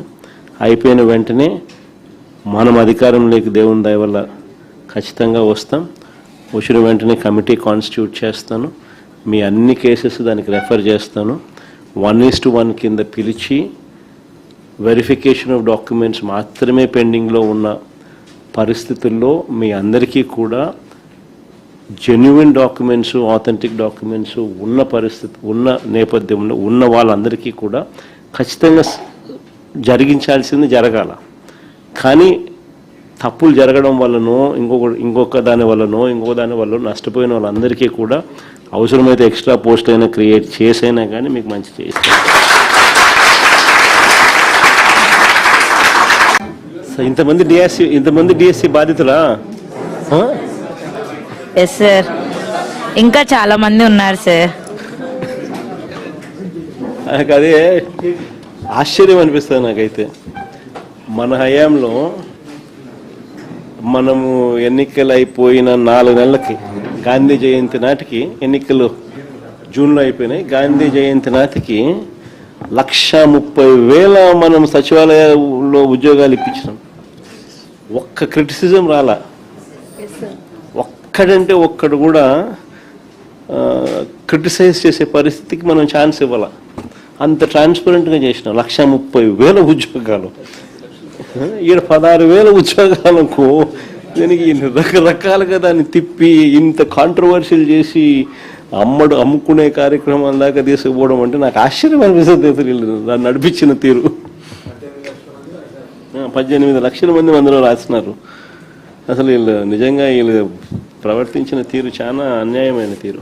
నేను ఒక ప్యానెల్ క్రియేట్ చేస్తాం జగదీష్, ఇది అయిపోయినాక ఇది డీల్ చేసే దానికోసం మన లీగల్ సైడ్ నుంచి మన లాయర్లు ఎవరైతే, మన సీనియర్ అడ్వకేట్లు ఎవరైతే మన దగ్గర ఉన్నారో, సుధాకర్ రెడ్డి, మన వీళ్ళందరినీ కూడా తీసుకొని వచ్చి ప్యానెల్ క్రియేట్ చేసి ఇక్కడ కల్పనమ్మను, చంద్రశేఖరన్ ఎమ్మెల్సీలు, మన పార్టీ తరఫున టీచర్లు ఎమ్మెల్సీలు ఎవరైతే ఉన్నారో వీళ్ళని కూడా తీసుకొని వచ్చి ఆ కమిటీలో పెట్టి ఇక్కడ మీకు అందుబాటులో ఉండేట్టుగా చేస్తాం.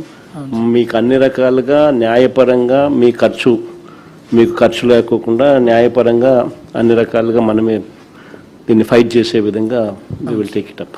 అవును సార్. అది చెప్పండి.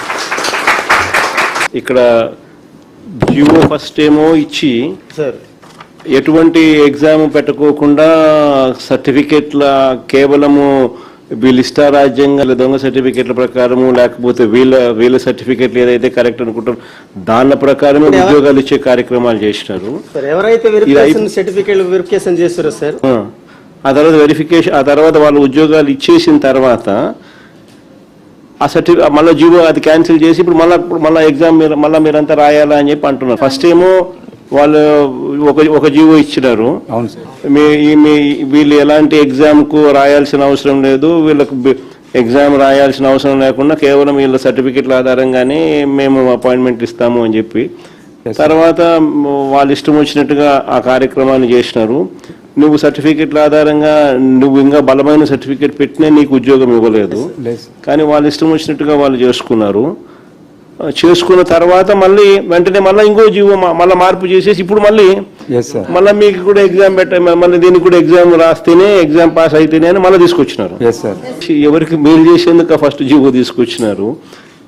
తర్వాత ఎవరికి మళ్ళీ వాళ్ళ పని అయిపోయిన తర్వాత మళ్ళీ వెంటనే గేట్ ఎత్తినారు, మళ్ళీ పని అయిపోయిన తర్వాత మళ్ళీ గేట్ మూసినారు. At the end of the day ఒకటి గుర్తుపెట్టుకోవాల్సింది ఏంటంటే ఎవరైతే ఎలిజిబుల్గా ఇప్పుడైతే బాధితులుగా ఎవరైతే ఉన్నామో కోర్టులకు తలుపులు తట్టే కార్యక్రమం చేస్తూ ఉన్నాము, అన్ని రకాలుగా మీ న్యాయ సహాయము న్యాయ పోరాటం మీతో పాటు కలిసికట్టుగా వైఎస్ఆర్ కాంగ్రెస్ పార్టీ తరఫున లీగల్ సెల్ మొత్తం మీకు అండగా ఉండి నడిపిస్తుంది.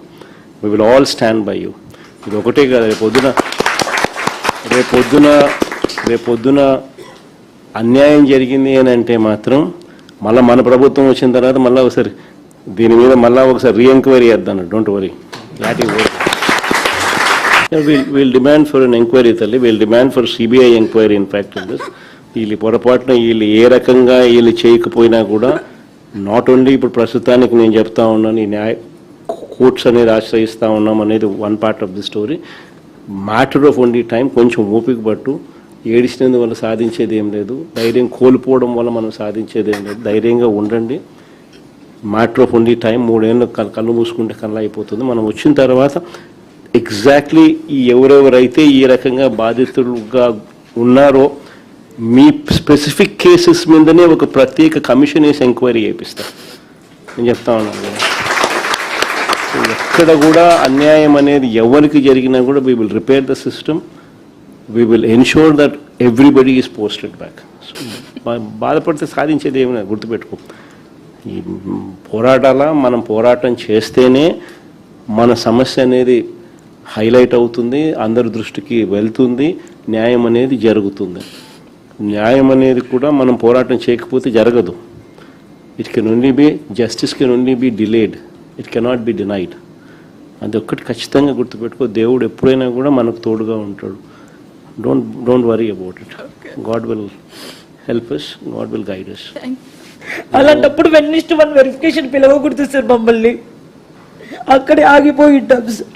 ఒకటి దీంట్లో 1:1 అని చెప్పి పిలిచి సబ్జెక్ట్ వెరిఫికేషన్ ఆఫ్ సర్టిఫికేట్స్ మాత్రమే అన్న పరిస్థితి నుంచి రిజెక్ట్ చేయడం అన్నది ఒక తప్పు అయితే, వెరిఫికేషన్ అనేది లో పూర్తిగా సర్టిఫికేట్లో ఆథెంటిక్ జెన్యున్ అని చెప్పి తెలిసి ఉన్నా కూడా రిజెక్ట్ చేయడం ఒక తప్పు అయితే, రెండోది ఇంకోటి ఏంటంటే ఇంకొకటి ఇంటెన్షనల్గా వీళ్ళు చేసిన మిస్చ్యూవస్ పని ఏంటంటే ఏ ఎగ్జాము రాయకుండా స్పోర్ట్స్ అని చెప్పి ఒక కేటగిరీ ఒకటి క్రియేట్ చేసి వాళ్ళకి ఎటువంటి ఎగ్జాము అవసరం లేదు, ఎటువంటి క్వాలిఫికేషన్ అవసరం లేదు అని చెప్పి వాళ్ళకు టీచింగ్ పోస్టులకు ఉద్యోగాలు ఇచ్చేసే కార్యక్రమంలో భాగంగా ఇయడము, అది తీసుకొచ్చేదానికోసం మిమ్మల్ని అందరినీ కోసేయడము.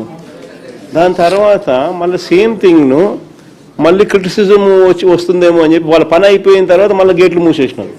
మళ్ళీ కొత్త ఇంకో జీవో ఇచ్చి లేదు ఇప్పుడు ఖచ్చితంగా వీళ్ళు కూడా ఎగ్జామ్ రాయాల్సిందే అని చెప్పి వాళ్ళకి మాత్రం వర్తించదంట, ఇక మీదట మాత్రం ఎవరికైనా కానీ వర్తిస్తుందట అని చెప్పి తీసిన. అంటే దాని అర్థం ఏంది? వాళ్ళందరితో వీళ్ళు మాట్లాడుకొని వీళ్ళు ప్రలోభాలకు రకరకాల ప్రలోభాలతో తీసుకున్న తర్వాతనే జరిగింది. అది ఇంకొక ఫ్లా. 3 months బయటికి రాలేకపోయాం సార్. అసలుకి చాలా సఫర్ అయ్యాం సార్. నాతో పాటు మా పేరెంట్స్ కూడా సఫర్ అయ్యారు సార్. ధైర్యంగా పడతారు, ధైర్యంగా. చూడండి మరి ఎన్ని ఏం కావాలి ఇంతకన్నా. 1998 బ్యాచ్ ఎప్పుడు చెప్పు. దాంట్లో మా బాబాయ్ కూడా ఉన్నాడు సార్. 98 డిఎస్సి అట్లాంటి వాళ్ళకి న్యాయం చేసినామంట.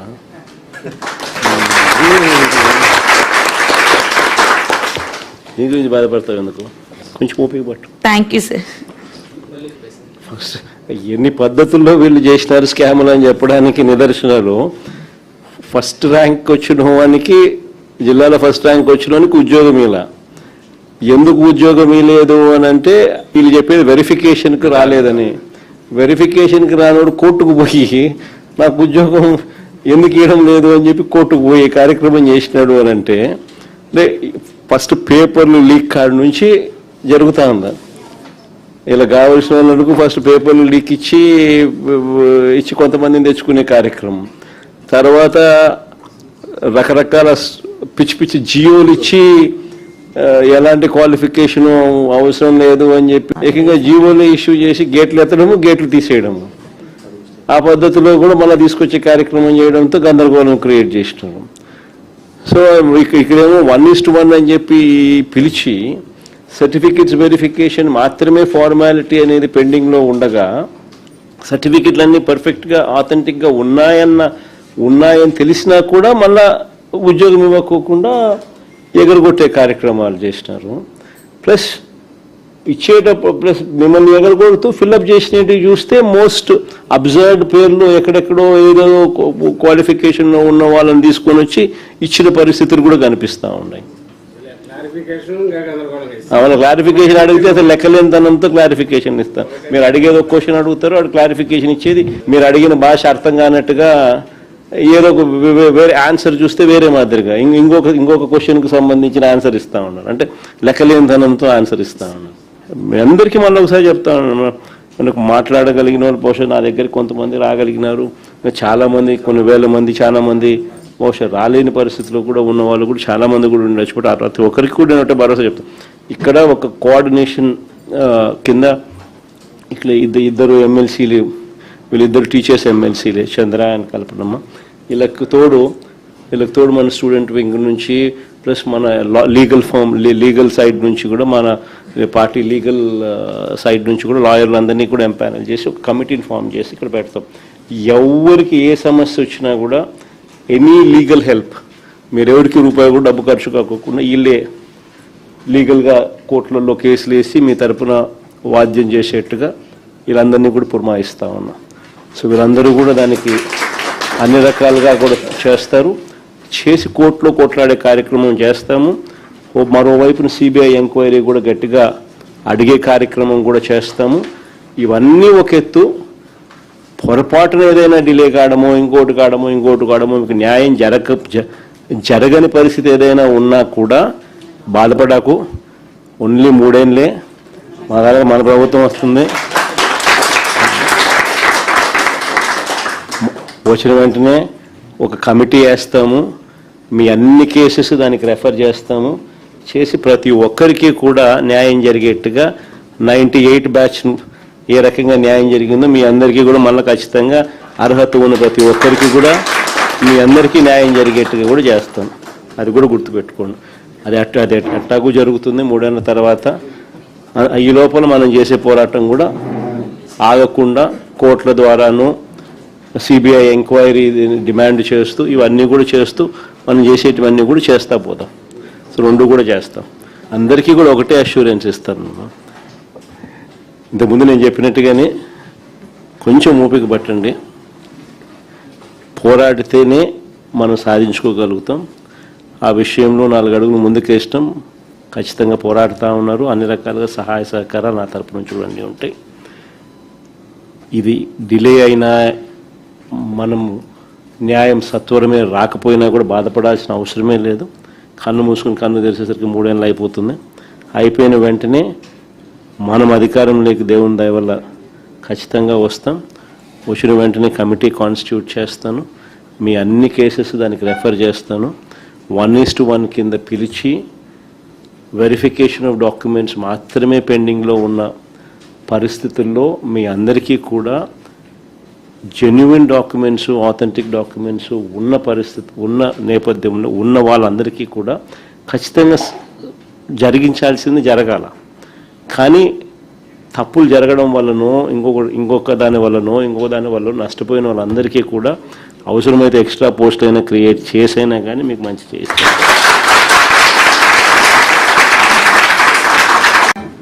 మొహమ్మద్ షాబుద్దీన్ సార్, నేను విశాఖపట్నం డిస్టిక్ నుంచి వచ్చాను సార్. సార్ నాది school assistant physical education Visakhapatnam నుంచి సెలెక్ట్ అయ్యాను sir. School assistant physical education and PET రెండింటికి సెలెక్ట్ అయ్యాను సార్. సో మంచి ర్యాంక్ వచ్చింది స్కూల్ అసిస్టెంట్ ఫిజికల్ ఎడ్యుకేషన్కి సార్. సో నాకు సర్టిఫికేట్ వెరిఫికేషన్ కోసం ఒక కాల్ లెటర్ కూడా పంపించారు సార్. సో సర్టిఫికేట్ వెరిఫికేషన్ కోసం వెళ్తున్నప్పుడు నీది ఫస్ట్ లాంగ్వేజ్ చూపించు. సో 1:1 కిందనే మిమ్మల్ని క్వాలిఫై చేసినారు. సర్టిఫికేట్ వెరిఫికేషన్ కోసం రమ్మని చెప్పినారు. క్వాలిఫికేషన్ చేసినప్పుడు 1:1 పిలవక మునుపు ఇక చంద్రబాబు నాయుడుతో కూడా పెట్టి చెట్టున్నారు కదా సార్.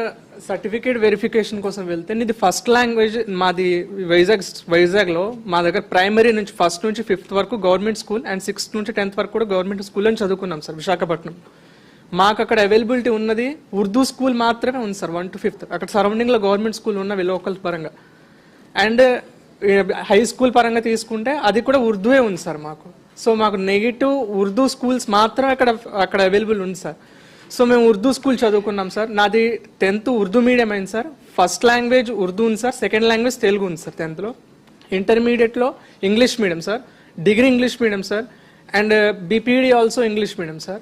సో వీళ్ళు సర్టిఫికేట్ వెరిఫికేషన్ కోసం వెళ్తున్నప్పుడు నీది ఫస్ట్ లాంగ్వేజ్ తెలుగు ఉండాలా, కానీ సెకండ్ లాంగ్వేజ్ తెలుగు ఉంది, ఫస్ట్ లాంగ్వేజ్ ఉర్దూ ఉంది, కాబట్టి మేము స్కూల్ అసిస్టెంట్ ఫిజికల్ ఎడ్యుకేషన్కి మిమ్మల్ని ఎలిజిబుల్ చేయట్లేదు అని చెప్పారు సార్. పీఈటీకి సెలెక్ట్ చేశారు సార్. రిజెక్షన్ లిస్ట్లో కూడా నా నేమ్ లేదు సార్. ప్లస్ ఫైనల్ లిస్ట్లో కూడా నా నేమ్ అనేది రాలేదు సార్. గతంలో ఎప్పుడు లేదు సార్. 2024 డిఎస్సిలో సార్ క్లియర్ కట్గా మెన్షన్ చేస్తుంది sir, school assistant physical education English medium are non medium. English medium అయినా అవ్వచ్చు, నాన్ మీడియం అయినా అవ్వచ్చు అని 2024 నోటిఫికేషన్లో క్లియర్ కట్గా ఆన్లైన్ అప్లై చేస్తున్నప్పుడు ఇచ్చారు సార్. నోటిఫికేషన్లో ఉన్నదానికి ఇప్పుడు విరుద్ధంగా ఇప్పుడు మాట్లాడుతూ ఉన్నారు. Yes sir. అంటే వాళ్ళు ఇష్టారాజ్యంగా బుల్డోజ్ చేస్తూ ఉన్నారు. ఎస్. మొత్తం ఇవంతా అయిపోయిన తర్వాత లాస్ట్లో మీకు మీడియం డిఫాల్ట్ అని చెప్పి ఇన్ని సంవత్సరాలు కష్టపడిందంతా కూడా ఒక మీడియంతో రిజెక్ట్ చేసేసారు సార్. నాకు అవకాశం ఇచ్చిన జగనన్నకు నా ధన్యవాదాలు. నా పేరు ఇందిరా, ఎస్ఏ సోషల్ నాది. కృష్ణా డిస్టిక్ వీర్లపాడు విలేజ్ నుండి వచ్చాను. కమ్యూనిటీ వచ్చేసి ఎస్సీ గ్రూప్ 3 అన్నయ్య. నాకు 1:1 రేషియోలో ఆగస్టు 28న సర్టిఫికేట్ కాల్ లెటర్ వచ్చింది. 29th రమ్మన్నారు. సర్టిఫికేట్స్ వెరిఫికేషన్ కూడా చాలా బాగా జరిగింది, సక్సెస్ఫుల్లీ కంప్లీటెడ్ అని కూడా చెప్పారన్నయ్య. పీజీటీ సోషల్, ఎస్ఏ సోషల్ రెండింటికే ఎలిజిబుల్ అయ్యాను. వాళ్ళు మాట్లాడుకున్నారు కూడా నా ముందే. కాకపోతే ఆ అమ్మాయి ఎస్ఏ సోషల్కే ఎలిజిబుల్ అని చెప్పారు. అలానే మెసేజ్ కూడా వచ్చింది నాకు. అయితే సక్సెస్ఫుల్లీ కంప్లీటెడ్ అన్నారు. ఇంటికి వచ్చిన తర్వాత కూడా సెప్టెంబర్ 9th మళ్ళీ డిఓ ఆఫీస్ నుండి కాల్ చేశారు నాకు. అమ్మ నీ క్యాస్ట్ సర్టిఫికేట్ ఒకసారి పెట్టు అని అంటే పెట్టాను అన్నయ్య, ఓకే అని మళ్ళీ వాళ్ళు కూడా మెసేజ్ చేశారు. తీరా సెలక్షన్ లిస్ట్ వచ్చేటప్పటికి దానిలో మా పేరు లేదు. వెంటనే మా హస్బెండ్ తీసుకొని డిఓ ఆఫీస్కి వెళ్ళాం మేము. ఎందుకు లేదు మా పేరు అని చెప్పానంటే స్పోర్ట్స్ పర్సన్ రావడం వల్ల నీ పోస్ట్ పోయింది, వాళ్ళకి ఇచ్చేసామని చెప్పాను అన్నారు అన్నయ్య. అలా వెళ్తుంది 1:1లో అన్నప్పుడు ఒక పోస్ట్కి ఒకళ్ళే ఎలిజిబుల్ కదా, అలా ఎలా ఇస్తారని చెప్పి మా హస్బెండ్ అడిగారు అన్నయ్య. అడిగితే మేము 1:1 కాల్ లెటర్ వచ్చిన వాళ్ళకి ఇస్తామని ఏమైనా గ్యారంటీ ఉందా మీకు చూపించండి అని చెప్పేసి కాల్ లెటర్ మాది అక్కడ రాసి పెట్టింది చూపించారు అన్నయ్య. ఇంకా ఏమన్నారంటే అన్నయ్య నువ్వు రిజర్వేషన్ లో వచ్చావు కానీ మెరిట్ లో ఉన్నావా ఏంటి, నీకు రాదు వెళ్ళిపోండి అని కూడా చెప్పేసి అన్నారు అన్నయ్య. మా రిజర్వేషన్ లో వచ్చేసి 3 ఉన్నాయి, 3rd పర్సన్ నేనే, నాకు రాకుండా చేశారన్నయ్య. మా ఫ్యామిలీని కొన్ని సంవత్సరాలుగా దూరంగా ఉండి మేము చాలా ఇబ్బందులు పడ్డాం అన్నయ్య. ఈవెన్ అప్లై చేయడానికి వెళ్ళేటప్పుడు కూడా అన్నయ్య నాకు మా హస్బెండ్కి యాక్సిడెంట్ అయింది, ఇంకా దెబ్బలు కూడా అలానే ఉన్నాయి. అయినప్పటికీ కూడా ఫ్యామిలీని వదిలిపెట్టి అందరినీ వదిలిపెట్టి చాలా కష్టపడి మా తలరాత్రులు మారుతాయని మేము అనుకున్నాం అన్నయ్య. కానీ ఇలా రోడ్డును పడతామని మేము అస్సలు అనుకోలేదు. మాకు చాలా అన్యాయం జరిగింది అన్నయ్య. మాకు ఎవరి ఉద్యోగాలు మాకొద్దు, మాకు వచ్చిన ఉద్యోగాలు మాకు ఇప్పించండి అన్నయ్య. చాలా కష్టపడుతున్నాం అన్నయ్య. మేము మాకు జాబ్ వచ్చిందని వాళ్ళే కంగ్రాచులేషన్స్ అని చెప్పారు అన్నయ్య. ఇంటికి వచ్చి బంధువులందరికీ కాల్ చేసాము, ప్రేయర్స్ పెట్టించుకుందామని, డేట్ కూడా కన్ఫర్మ్ చేసుకున్నాం అన్నయ్య. తీరా అందరూ వచ్చేసి ఏంటమ్మా నీకు రాలేదంటగా అంటే ఈవెన్ 2 months నేను ఇంట్లో నుండి బయటకు కూడా రాలేదన్నయ్య. మా ముఖాలు ఎలా చూపించుకోవాలని ఇంట్లో టార్చర్, అత్తమామల వల్ల టార్చర్ అన్నయ్య. ఇంత కష్టపడి నా కొడుకు చదివించాడు, జాబ్ వచ్చిందని కానీ చెప్పి ఇంట్లో టార్చర్, బయట టార్చర్, మేము ఎక్కడికి వెళ్ళాలన్నయ్య? మా బాధ మీరే తీరుస్తారని వచ్చామన్నయ్య నీ దగ్గరికి. తప్పకుండా మా బాధను అర్థం చేసుకోండి అన్నయ్య. వెరిఫికేషన్ అయిన వాళ్ళందరికీ జాబ్స్ ఇప్పించండి అన్నయ్య. మాకు ఎక్కడ అన్యాయంగా వద్దన్నయ్య. మాకు కాల్ లెటర్ గవర్నమెంటే పంపించింది. అలాంటప్పుడు మాకు వచ్చిన ఉద్యోగాలు మాకు ఇప్పించండి అన్నయ్య. మీ ద్వారా న్యాయం జరుగుతుందని చాలా ఆశతో వచ్చామన్నయ్య. నా పేరు ఎం జగదీష్ నాయక్, వైఎస్ఆర్ కడప జిల్లా నుంచి వచ్చాను సార్. ఏపీ మెగా డిఎస్సి 2025లో SGT Urdu medium ST community sir. నా చిన్నప్పుడు అభ్యాసం నుండి ఉర్దూ నేర్చుకొని ఎంతో కష్టపడి మెగా డిఎస్సిలో ర్యాంకు తెచ్చుకొని నాకు సర్టిఫికేట్ వెరిఫికేషన్కి పిలిచి నాకు చివరికి జాబ్ ఇవ్వకుండా నేలపాలు చేశారు సార్. మా కమ్యూనిటీలో మొత్తంగా 4 పోస్టులు ఉన్నాయి సార్.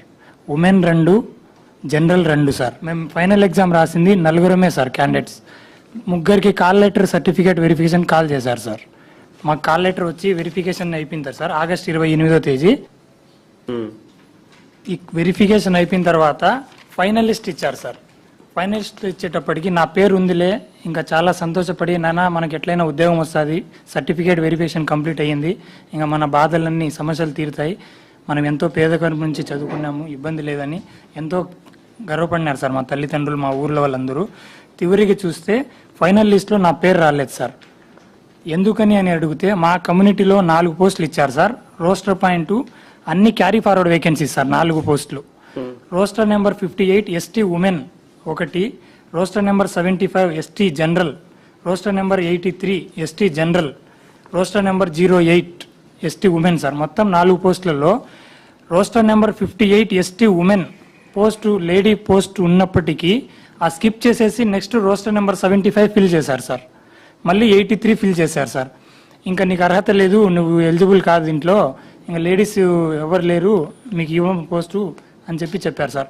సరే ఎలాగో అలాగని మళ్ళీ నేను కమిషనర్ సార్ కలిసింటే, సార్ ఇట్లా నా రిప్రజెంటేటివ్ ఇస్తున్నాను, నాకు ఖచ్చితంగా పోస్ట్ వస్తుంది సార్, మీరు నా కాల్ లెటర్ వెరిఫికేషన్ 1:1 అనే పిలిచారు, కానీ నాకు చివరికి రాలేదు సార్ అని నేను ఒక లెటర్ రాసి సార్ దగ్గర స్టాంపు కొట్టించుకోవడానికి వెళ్ళాను సార్. అక్కడ చూపిస్తే నాయనా మీరు లెటర్ రాసినంత మాత్రం మేము స్టాంపు కొట్టిస్తే మీరు కోర్టుకు వెళ్తారు, మేము స్టాంపులు ఏం కొట్టించాము. అప్పుడే నా చేతుల నుంచి లాగేసి అంత గెలికేసినారు సార్. స్టాంపు నువ్వు కోర్టుకు వెళ్తావు, నువ్వు అసలు నువ్వు అర్హుడు కాదు, నువ్వు వెళ్ళిపో అని చెప్పి లాగేసినారు సార్. నీ దగ్గర ఏం ఆధారాలు ఉంటే తెచ్చుకోపో, మేము ఏం ఇవ్వము అని చెప్పారు సార్. ఏపీపీఎస్సీ జీవోలన్నీ చదివాను సార్. 1 నెల రోజులు చదివాను సార్. ఎక్కడన్నా రిలేటెడ్ దొరికితే అవకాశం వస్తుందేమో. చివరికి చూస్తే క్యారీ ఫార్వర్డ్ వేకెన్సీస్ జియో ఒకటి దొరికింది సార్ నాకు. దీంట్లో జియో నెంబర్ 77 ప్రకారమే హారిజెంటల్ రిజర్వేషన్ అని చెప్పారు. ఇక్కడ మనకి ఎస్టీ కమ్యూనిటీలో క్యారీ ఫార్వర్డ్ గురించి ఇచ్చారు. The above vacancy is reserved for horizontally for women. If qualified women candidate is not available, the post will be filled up with male candidate తో fill చేయాలి అని మనకు జియో కూడా ఇచ్చారు సార్. ఈ జియోని తీసుకుపోయి మళ్ళీ చూపించాను సార్. లోకేష్ సార్ ఛాంబర్ కి లెటర్ కూడా రాసి ఇచ్చాను సార్. అక్కడ లోకేష్ సార్ ఛాంబర్ కి లెటర్ వెళ్ళిపోతే అక్కడ ఓఎస్డి వెంకటరమణ సారు మాకు విద్యాశాఖ మంత్రితో కలుస్తాం సార్ అంటే, మీరు కలవడానికి లేదు డిఎస్సి వాళ్ళు, మీరు బయటికే వెళ్ళండి, ఏమన్నా ఉంటే మాతో డిస్కస్ చేయండి అని చెప్పి నా దగ్గర లెటర్ రాసుకొని స్కూల్ ఎడ్యుకేషన్కి ఫార్వర్డ్ చేస్తాను. జస్ట్ ఇట్లా సీల్ వేసి ఇచ్చారు సార్ స్కూల్ ఎడ్యుకేషన్కి. మా నేషనల్ కమిషన్కి కూడా వెళ్ళాను సార్. నేషనల్ కమిషన్ అంతర్ Singh Arya sir director, NCST director sir దగ్గర వెళ్ళాను. అలాగే మన కమిషనర్ సార్ వాళ్ళందరూ వెళ్ళారు సార్. నాకు హీరింగ్కి పిలిచారు సార్. అక్కడ హీరింగ్ పిలుచుకొచ్చి నేషనల్ కమిషన్ వాళ్ళ సార్లు, ఏందయ్యా క్యారీ ఫార్వర్డ్ వేకెన్సీస్ నువ్వు పిల్లోనికి కానీ అన్ని రోజులు తిప్పుకుంటాడు, ఏం తమాషాలు చేస్తారా మీరు, 15 రోజుల్లో ఇవ్వకపోతే మీకు మళ్ళీ ఉంటుందని చెప్పి సార్లు చెప్పారు సార్. ఇప్పటికీ 50 రోజులు అయిపోయింది సార్, ఇవ్వలేదు సార్. మాకు 1:1 కాల్ లెటర్ వచ్చి మాకు వెరిఫికేషన్ సక్సెస్ఫుల్గా కంప్లీట్ అయిపోయి తీవ్రంగా మాకు ఇంత అన్యాయం ఎందుకు సార్? ఒక ఎస్టీ కమ్యూనిటీ అభ్యర్థి నుండి ఉర్దూ మీడియం చిన్నప్పటి నుంచి మా నాన్న కల్లా ఉపాధ్యాయ వృత్తిలో మనం ఎవరో ఒకరు ఉండాలి, నలుగురిని పౌరుడిగా దిద్దాలి, నువ్వు ఒక ఉర్దూ మీడియం చదివించారు సార్. చిన్నప్పటి నుంచి కష్టపడి కడపలో మైనార్టీ రెసిడెన్షియల్ ఉర్దూ స్కూల్ ఉంటే నా విద్యా అభ్యాసం అంతా మైనార్టీ స్కూల్లోనే చదివాను సార్ నేను. మళ్ళీ ఆ ట్రైనింగ్ అంతా ఉర్దూ మీడియంలో చేసి టెట్ క్వాలిఫై అయ్యి డిఎస్సి రాసి ర్యాంకు సాధించి అంతా చేసి మళ్ళీ ఫైనల్ కాల్ లిస్ట్లో కూడా సార్ పేరు లేకుండా చేశారు సార్. ఇక్కడ యాక్చువల్గా మేము 4 మెంబర్సే రాసాం సార్ మా డిఎస్సి ఫైనల్ లిస్ట్లో. ఇక్కడ ఏం చేశారంటే సార్, ఫస్ట్ 125 ర్యాంక్ రావాలి సార్, సెకండ్ 197 సార్, నా ర్యాంకు 363 సార్ నా ర్యాంకు. ఇక్కడ ఫైనల్ లిస్ట్లో వచ్చేటప్పటికి నా పేరు రాలేదని నేను క్వశ్చన్ చేశాను సార్, కమిషనర్ సార్తోనే క్వశ్చన్ చేశాను సార్. సార్ మీరు ఎట్లా పడితే అట్లా ర్యాంకింగ్ ఇచ్చారు ఎందుకు సార్ అంటే, మా ఇష్టం వచ్చినట్టు ఇస్తాం నాయన, నువ్వు ప్రశ్నించకూడదు, నువ్వు ప్రశ్నించేదే బయటికి వెళ్ళిపో, నీకేం సంబంధం లేదని చెప్పారు సార్. సార్ 125 టాపా 197 టాపా, మీరు 197 ఫస్ట్ టాప్లో పెట్టి 125 ఎందుకు కిందికి పెట్టారు సార్ అంటే, ఆయన మేము పిలిచినట్టు నువ్వు రా, నువ్వు చెప్పేటట్టు మేము మాట వినకూడదని బయటికి తోశారు సార్ నాకు. సరే అని చెప్పి నేను కోర్టు కూడా ఆశ్రయించాను సార్. ఇవేమీ జరగలే. ఇంకా ఫైనల్గా మన సార్ దగ్గర వస్తే ఏదో న్యాయం జరుగుతుంది. సార్ నా పేరు K Sarath Babu sir, east Godavari Kakinada అండి. నేను జూన్లో పీఈటీ రాశాను సార్, నాకు 77 మార్క్స్ వచ్చినాయి సార్. అయితే జూన్లో 2 ఎస్సీ కమ్యూనిటీకి సంబంధించి 2 పోస్టులు ఉన్నాయి సార్. నేను ఎస్సీ కమ్యూనిటీ చెందిన సార్. అయితే నాకన్నా తక్కువ ర్యాంక్ వచ్చిన వాళ్ళిద్దరికీ SC3లో పోస్టులు ఇచ్చారు సార్, తప్పులేదు సార్. అయితే నాకన్నా తక్కువ మార్కులు వచ్చిన 3 ఓపెన్లో చూపిస్తున్నారు సార్. అదేంటి మరి తక్కువ మార్కులు వచ్చిన వాళ్ళు ఓపెన్లో ఎలా చూపిస్తారు, ఎక్కువ మార్కులు వచ్చిన వాళ్ళు ఏమో రిజర్వేషన్ ఎలా చూపిస్తారని అడిగితే హారిజాంటల్ రిజర్వేషన్ అమలు పరిచానని చెప్తున్నారు సార్. అయితే నేను గ్రీవెన్స్ లెటర్ పెట్టాను సార్. గ్రీవెన్స్ లెటర్ పెడితే నా certificate verification first phase of వెరిఫికేషన్లో నా వెరిఫికేషన్ జరిగింది సార్. సర్టిఫికేట్ వాళ్ళ గ్రీవెన్స్ అప్లై చేస్తే వాళ్ళు ఇచ్చిన సమాధానం, నేను ఫస్ట్ ఫేజ్ ఆఫ్ వెరిఫికేషన్లో సర్టిఫికేట్లకు వెరిఫికేషన్కి వచ్చానంట సార్, సక్సెస్ఫుల్గా కంప్లీట్ చేశారంట సార్, కానీ నాకు ఎక్కడ జాబ్ ఫౌండ్ అవ్వలేదంట సార్. నా జాబ్ వాళ్ళు ఇచ్చిన రిప్లై అది సార్. అది స్టేట్ లెవెల్ అప్లై, అది జోనల్ స్టేట్ లెవెల్ అప్లై చేయి, మళ్ళీ జోనల్ అదే ఫైనల్ అప్లైట్ కూడా వెళ్తే అన్ని సక్సెస్ఫుల్గానే ఉన్నాయండి సార్, కానీ జాబ్ మట్టుకు ఎవరంట సార్. ఇది వాళ్ళు ఇచ్చే సమాధానం సార్. రిజర్వేషన్ ఓపెన్ సుప్రీంకోర్టు తీర్పు ప్రకారం ఎవరైనా ఓపెన్లో వచ్చినా సరే, ఏ క్యాస్ట్ ఓపెన్లో వచ్చినా సరే వాళ్ళకి ఓపెన్లో ఫిల్ చేయాలి. యాజ్ పర్ రాజ్యాంగం ఇచ్చిన హక్కు ప్రకారం రిజర్వేషన్ ఎవరికైతే ఉందో వాళ్ళు రాజ్యాంగం ప్రకారం ఆ రిజర్వేషన్ అర్హులు సార్. ఇక్కడ నాకన్నా తక్కువ మార్కులు వచ్చిన వాళ్ళేమో రిజర్వేషన్లో చూపించారు సార్, నాకన్నా ఎక్కువ మార్కులు వచ్చిన వాళ్ళేమో రిజర్వేషన్లో చూపిస్తున్నారు, నాకన్నా తక్కువ మార్కులు వచ్చిన వాళ్ళు ఓపెన్లో చూపిస్తున్నారు సార్. నన్ను కాల్ లెటర్ ఇచ్చి ఫస్ట్ రోజు పిలిచి నన్ను కన్సిడర్ చేయట్లేదు సార్. అసలు ఏంటని అడిగితే మేము అందరం కూడా ఇక్కడ ఉన్న ప్రతి ఒక్కరం కూడా తిరిగాను సార్. జోన్ ఆఫ్ కన్సిడరేషన్ ప్రకారం 1:1 రేషియో ఏంటి అని అడిగితే ఒక పోస్ట్కి ఒకలే అర్హులు. మేము సెక్రటరీ తిరిగితే మీకు ఎవరు చెప్పారు, ఆ వీడియో మాది కాదు మీకు కాదని చెప్పారు సార్. మేము చాలా మంది కలిసి సార్, కలిస్తే వాళ్ళు చెప్పిన మాట మీ ఇష్టం వచ్చిందో చెప్పుకోండి, కోర్టులో కేసులు వేసుకోండి, ఇదే సార్ వాళ్ళు చెప్పిన సమాధానం. కోర్టులో మేము అందరం కేసులు వేసాం సార్. నా పేరు Sharmila sir, Madanapalle sir, Annamayya district sir మాది.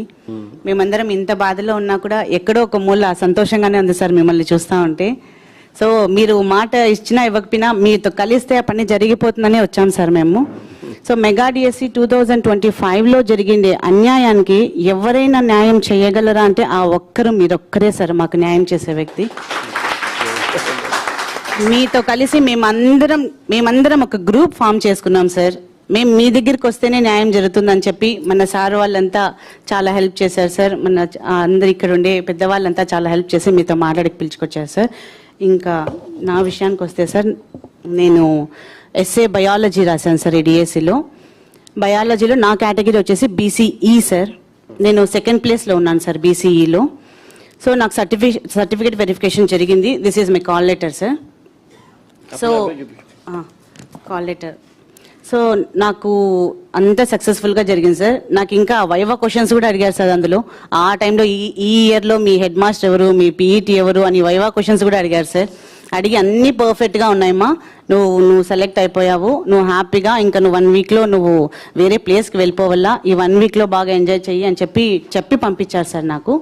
సో ఈ 1 వీక్ నేను అంతవరకు సస్పెన్స్గా అంతవరకు సీక్రెట్గా పెట్టుకున్న ఈ పొజిషన్ని అప్పుడు రివీల్ చేశాను సార్. ఎప్పుడు వీళ్ళు ఇంకా కన్ఫామ్ అని చెప్పిన తర్వాత అప్పుడు స్కూల్లో చెప్పాను, అప్పుడు మా చుట్టుపక్కల రిలేటివ్స్ చెప్పాను. ఆ 1 వీక్ అంతా చాలా సంబరం చేసుకున్నాం సార్.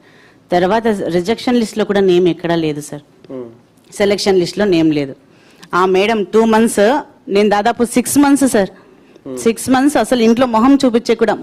నా దగ్గర ఇంకొక అమ్మాయి కూడా డిఎస్సికి ప్రిపేర్ అయింది సార్. ఏమక్క నువ్వు చదివి 24 గంటలు బుక్ ఎత్తుకొని నేను చదవక ఒకటి చూసినావా అని చెప్పేసాను సార్, ఒకటే మాట. సో ఇంత అన్యాయం అలా ఎలా అని వెళ్ళాం సార్ మేమందరం సార్ బ్యాచ్. తర్వాత ఒక 3-4 months కంటిన్యూగా విజయవాడకి వచ్చాం సార్ మేము. లోకేష్ సార్ వాళ్ళ హౌస్ దగ్గరికి ఎన్నిసార్లు తిరిగామో సార్. మేము అందరం ఒక 40-30 members ఇక్కడ ఉండే వాళ్ళంతా వచ్చాం సార్. డిఎస్సి అంటే 1 kilometerకి ఆ పక్కనే మమ్మల్ని పంపించారు సార్. డిఎస్సి వాళ్ళు తప్ప ఎవ్వరూ రాకూడదు, వాళ్ళ దగ్గర సమాధానం లేదు కదండి సార్ ఇచ్చేకి. మేము వెళ్ళాం సార్, మాకైతే ఏం ఆన్సర్ చేయలేదు. 1:1 వెరిఫికేషన్, హారిజాంటల్ రిజర్వేషన్ అన్నారు సార్. ఈ లోకేష్ సార్కి కానీ సరే ఆయన ఎక్స్పీరియన్స్ ఉన్న చంద్రబాబు సార్ కానీ తెలీదా సార్ ఇది ఈ వెరిఫికేషన్ మీకు ఆల్రెడీ ఉంది కదా, మీకు ప్రాసెస్ తెలుసు కదా, పిలిచితే వాళ్ళు ఒప్పుకోరు, వాళ్ళకి ఇవ్వాల్సిందే పోస్ట్ అని మీకు తెలీదా? ఇవన్నీ ముందుగా ప్లాన్ చేసుకొని కదా మీరు వెరిఫికేషన్కి పిలుస్తారు. ప్లాన్ చేయకుండా పిలిచి ఇప్పుడు మాకు ఇవ్వకుండా పోతే మేము ఎవరికి చెప్పుకోవాలి సార్? డెమోక్రసీనే కదా, అట్లీస్ట్ మా బాధ వినే కూడా లేదు సార్. ఇక్కడ వీళ్ళు చెప్పారు సార్ లాస్ట్ లో మేము ఇచ్చాం కదా వెరిఫికేషన్ జరిగిన వాళ్ళకి కంపల్సరీ ఇవ్వము అని. ఈ పాయింట్ కూడా ఆన్సర్ వాళ్ళే ఇచ్చారు సార్. ఏమని ఇచ్చారంటే సర్టిఫికేట్ వెరిఫికేషన్ లో సర్టిఫికేట్స్ ప్రాబ్లం ఉండే వాళ్ళకి మాత్రమే మేము జాబ్ ఇవ్వం, అన్ని పర్ఫెక్ట్ గా ఉంటే జాబ్ కన్ఫర్మ్ అనే మాట కూడా వాళ్ళు ఇది ఇచ్చారు. కానీ దీనికి మీనింగ్ అదే సార్. ఇక్కడ వీళ్ళు ఏం చెప్పారంటే 1:1 వెరిఫికేషన్ ఉండే వాళ్ళకి కంపల్సరీ జాబ్ ఇస్తామని మేము చెప్పలేదు అనే మాటతో ఇక్కడ రాశారు సార్. బట్ వీళ్ళు ఇచ్చే ఇంటర్వ్యూస్ లో ఏం చెప్పారంటే ఎందుకు ఆ మాట చెప్పామంటే ఫేక్ సర్టిఫికెట్స్ ఉంటాయి, సో వాళ్ళని తీసేస్తాం కాబట్టి ఇది మేము గ్యారంటీ ఇవ్వలేమనే మాట చెప్పారు. కానీ 1:1 కి లేదు అనే మాట అయితే ఎక్కడా లేదు సార్. ఖచ్చితంగా 1:1 పిలిచారు సార్ వాళ్ళు, కానీ మాకు ఇవ్వలేదు సార్. అనికి దుర్గయ్య సార్, దుర్గయ్య కుమ్మూరు సార్, మాది చింతూరు మండలం పోలవరం ముంపు సార్ మాది. నేను sports person sir, national game gold medalist sir ఆర్చరీలో. అయితే ఇప్పుడు ఈ డిఎస్లో సార్ స్పోర్ట్స్ కోటా కింద 421 పోస్టులు పెట్టారు సార్. దాంట్లో స్పోర్ట్స్ సర్టిఫికేట్ అప్లికేషన్ పెట్టారు సార్. ఆల్రెడీ నేను national games 32 national games gold medalist sir. ఇది 32 national games gold medal sir నాది. అయితే ఇప్పుడు ఈ డిఎస్సిలో సార్ నేషనల్ గేమ్స్ పార్టిసిపేషన్ వాళ్ళకి బ్రాంజ్ మెడల్ వాళ్ళకి పోస్టులు ఇచ్చారు సార్. ఈస్ట్ గోదావరి నుండి 6 పోస్టులు ఉన్నాయి సార్. 6 పోస్టులు కూడా national games bronze medal participation వాళ్ళకి ఇచ్చారు సార్. మరి గోల్డ్ మెడల్ కూడా ఎటు పోవాలి సార్? ఎంబటి నేను ఆల్రెడీ మన VCMDకి లెటర్ రాశాను సార్. లెటర్ రాసిన తర్వాత ఎటువంటి ఇన్ఫర్మేషన్ లేదు సార్. మీకు ఆల్రెడీ ఫోన్ చేస్తాం, మెయిల్ చేస్తామన్నారు. ఎంబటి నేను ఆల్రెడీ కోర్టుకి అప్రూవ్ అయ్యాను సార్. ఫస్ట్ ఈ కోర్టు కూడా ఏమి ఇచ్చారంటే సార్ ఆల్రెడీ ఈ క్యాండిడేట్ ఆల్రెడీ గోల్డ్ మెడల్ కాబట్టి గోల్డ్ మెడల్కి ఆల్రెడీ పోస్ట్ మంది ఇచ్చారు సార్. ఇచ్చిన ఎటువంటి ఇన్ఫర్మేషన్ లేదు సార్. మళ్ళీ కోర్టుకి వెళ్ళాను సార్. ఇచ్చినా కూడా అటు ఎటువంటి ఇన్ఫర్మేషన్ లేదు సార్. ఆల్రెడీ పోస్టులు ఫిల్అప్ చేసేసారు సార్. 2018లో సార్ డిఎస్ అప్పుడు ఎక్కడైతే ఆడామో అక్కడ సర్టిఫికేట్ జెన్యూనా కాదని చెప్పేసి ఎంక్వైరీ చేశారు సార్. నేను ఆల్రెడీ నాకు ఢిల్లీ నుండి 2018లో కూడా ఢిల్లీ నుండి ఎంక్వైరీ వచ్చి జెన్యూన్ క్యాండిడేట్ అని పంపించారు. కాకపోతే అది కూడా వేరే నాకు హైయెస్ట్ క్యాండిడేట్ ఉన్నాడు కాబట్టి ఆయనకి వెళ్ళిపోయింది సార్. ఆయన ఇంటర్నేషనల్ ఉంటే ఆయన ఇంటర్నేషనల్ క్యాండిడేట్కి వెళ్ళిపోయింది సార్. ఇప్పుడు ఎటువంటి ఎంక్వైరీ జెన్యూన్ క్యాండిడేట్ అన్నది ఎటువంటి ఎంక్వైరీ కూడా లేదు సార్. ట్రాన్స్పరెన్సీ అనేది లేదు, ఏం లేదు సార్. సతీష్ సార్ నాది వెస్ట్ గోదావరి ఎస్ఏ సోషల్ రాసాను సార్. 130 ర్యాంక్ సార్ నాది. Certificate verification before 1 day concern ఎంఆర్ఓకి ఒక person fake EWS certificate submit చేసి సర్టిఫికేట్ వెరిఫికేషన్కి వెళ్తున్నారు, ఒకసారి అది వెరిఫై చేయండి అని కంప్లైంట్ చేశాను సార్. నెక్స్ట్ డిఈఓ గారికి, జిల్లా కలెక్టర్కి, పాఠశాల విద్యా కమిషనర్ గారికి కంప్లైంట్ చేశాను సార్. వాళ్ళు అది వెరిఫై చేయకుండా అతని సర్టిఫికేట్ కంప్లీట్ అయిపోయింది అనేసి చెప్పి 15వ తారీఖుకి అతన్ని మెరిట్ సెలక్షన్ లిస్ట్ లో చూపించారు సార్. 16వ తారీఖుని అతన్ని ఫేక్ ఈడబ్ల్యూఎస్ సర్టిఫికేట్ అనేసి రివోక్ చేసి ఎంఆర్ఓ గారు లెటర్ ఇచ్చారు సార్. సెప్టెంబర్ 16వ తారీఖుని అతన్ని ఫేక్ అనేసి కన్ఫర్మ్ చేశారు సార్. 17వ తారీఖుని నేను హైకోర్టుకి వెళ్ళాను సార్. హైకోర్టుకి వెళ్తే 22వ తారీఖుని అతనిది ఫేక్ ఈడబ్ల్యూఎస్ సర్టిఫికేట్ కాబట్టి మెరిట్లో ఉన్న నెక్స్ట్ పర్సన్ని కన్సిడర్ చేయండి అనేసి హైకోర్టు ఆర్డర్ ఇచ్చింది సార్. 22 నాకు ఆర్డర్ ఇస్తే 25వ తారీఖుని అమరావతిలో అపాయింట్మెంట్ ఆర్డర్స్ ఇచ్చారు సార్. నేను ఇది ఈ కోర్టు ఆర్డర్ ఇచ్చిందని కృష్ణారెడ్డి గారిని విజయరామరాజు గారిని కలిస్తే సెలక్షన్ లిస్ట్ అయిపోయింది, క్యారీ ఫార్వర్డ్ అయిపోతాయి, మీకు పోస్ట్ ఇవ్వము అని చెప్తున్నారు సార్. కోర్టు ఆర్డర్ ఇచ్చినా కానీ కన్సిడర్ చేయట్లేదు సార్. నెక్స్ట్ మెరిట్ కన్సిడర్ చేయమని కోర్టు ఆర్డర్ ఇచ్చింది సార్. అతన్ని ఫేక్ అనేసి పబ్లిక్ ప్రాసిక్యూటర్ కూడా కోర్టులో చెప్పారు sir. East Godavari district sir. నా పేరు వీరవేన్ సార్. నేను స్కూల్ అసిస్టెంట్ ఫిజికల్ ఎడ్యుకేషన్ రాశాను సార్. మాకు ఓపెన్ లో 30 పోస్టులు ఉన్నాయి సార్. ఉమెన్ కి 30 పోస్టులో లాస్ట్ పోస్ట్ మా రిజర్వేషన్ అమ్మాయి ఉంది సార్. ఓపెన్ కేటగిరీలో అమ్మాయిని స్పోర్ట్స్ కోటా అమ్మాయిని తీసుకొచ్చి ఓపెన్ లో కూర్చోబెట్టారు sir. Without exam sir, no exam. అమ్మాయికి ఎగ్జామ్ లేదు, క్వాలిఫికేషన్ లేదు. వాళ్ళకి 2 years మళ్ళీ చదవడానికి ఆప్షన్స్ ఇచ్చారు సార్. తనకి ఆ అమ్మాయి ఓసీ అమ్మాయి సార్, ఓపెన్ లో కూర్చోబెట్టారు సార్. తను మా రిజర్వేషన్ అమ్మాయి ఓపెన్ లో ఉన్న అమ్మాయి రిజర్వేషన్ లేదు సార్. లాస్ట్ పోస్ట్ నాది పోయింది సార్. నా పేరు Pratibha sir. I completed my MA BEd. Call letter చూపిస్తాను. I got call letter on 28న వెరిఫికేషన్కి రమ్మని చెప్పి నాకు కాల్ లెటర్ వచ్చింది sir. East Godavari district sir నాది. ఆదర్శ చేబ్రోలు కాలేజ్ దగ్గరికి రమ్మని చెప్పారు సార్. అక్కడ వెరిఫికేషన్ కూడా కంప్లీట్ అయ్యి వెరిఫికేషన్ చెక్ లిస్ట్ సార్ ఇది. ఇక్కడ ఎలిజిబుల్ అని రాశారు సార్. ఓపెన్ కేటగిరీలో సెలెక్ట్ అయిన వాళ్ళని ఓపెన్లోనే ఇవ్వాలి అని చెప్పారు సార్. నా మార్కులు స్కూల్ అసిస్టెంట్ ఇంగ్లీష్ పోస్ట్కి 73.13 వచ్చాయి sir. School assistant English 33% reservation for women is 3 post. ఉమెన్కి 3 పోస్ట్ నోటిఫై చేశారు సార్. ఓపెన్ పోస్టులు వచ్చేసరికి 35 sir. My rank is 87. So open పోస్టులు 35 అయితే నా ర్యాంక్ 87 అయితే ఇక్కడ ఉమెన్లో 3 పోస్టులు ఉన్నాయి నోటిఫై చేయబడి. ఈ ఉమెన్లో 3 పోస్టులో 3rd పోస్ట్ నాది. ఎక్కడైతే ఈ ఈ రూల్ని ఫాలో అవ్వకపోవడం వల్ల it is given by supreme court. ఈ రూల్ని ఫాలో అవ్వకపోవడం వల్ల ఇక్కడ 3rd పోస్ట్ ఓపెన్ లో సెలెక్ట్ అయిన ఒక క్యాండిడేట్ ని తీసుకొచ్చి రిజర్వేషన్ లో కూర్చోబెట్టారు. నేను గ్రీవెన్స్ కూడా అప్లై చేసుకున్నాను సార్. 28న నాకు సర్టిఫికేట్ వెరిఫికేషన్ అయింది. కానీ ఇక్కడ గ్రీవెన్స్ ఇచ్చిన రిప్లైలో ఇక్కడ 29న మీరు వచ్చారు సర్టిఫికేట్ వెరిఫికేషన్ కి అని రాశారు. నేను వెళ్ళింది 28న సార్. ఇంకా మాకు కట్ ఆఫ్ మార్క్స్ కావాలి సార్. కట్ ఆఫ్ అంటే ఇప్పుడు number of post reservation open కేటగిరీలో 35 post sir notified sir. Open కేటగిరీలో 35 నోట్ చేసినప్పుడు ఈ 35 పోస్ట్లో లాస్ట్ పోస్ట్లో సెలెక్ట్ అయిన అభ్యర్థి కట్ ఆఫ్ మార్క్స్ ఇంత అని చెప్తే ఆ పైన ఉన్న వాళ్ళందరూ ఓపెన్లోకి వెళ్ళిపోవాలి. కానీ ఇలా చెప్పకపోవడం వల్ల ఇక్కడ సెలెక్ట్ అవ్వాల్సిన అభ్యర్థులు ఇక్కడికి వచ్చేస్తున్నారు సార్. ఇక్కడ రిజర్వేషన్లో రావాల్సిన అభ్యర్థులు రిజర్వేషన్లో రాకుండా ఓపెన్లోకి వెళ్ళిపోవడం, ఓపెన్లో ఉండాల్సిన వాళ్ళు ఓపెన్లో ఉండకుండా రిజర్వేషన్లోకి రావడం వల్ల కట్ ఆఫ్ మార్క్స్ లేకపోవడం వల్ల ఈ గందరగోళం అంతా నెలకొంది. So cut off marks announce చేయకపోవడం వల్ల గందరగోళం ఉంది. సో మాకు కట్ ఆఫ్ మార్క్స్ కూడా తెలిపి మాకు న్యాయం చేయాలని చెప్పి కోరుకుంటున్నాం సార్. సార్ నా పేరు బాలకృష్ణ సార్. మాది ఈస్ట్ గోదావరి కాకినాడ సార్. నేను స్కూల్ అసిస్టెంట్ ఫిజికల్ ఎడ్యుకేషన్ అభ్యర్థిని సార్. నాకు ఈ డిఎస్సిలో 75.5 మార్క్స్ వచ్చాయి సార్.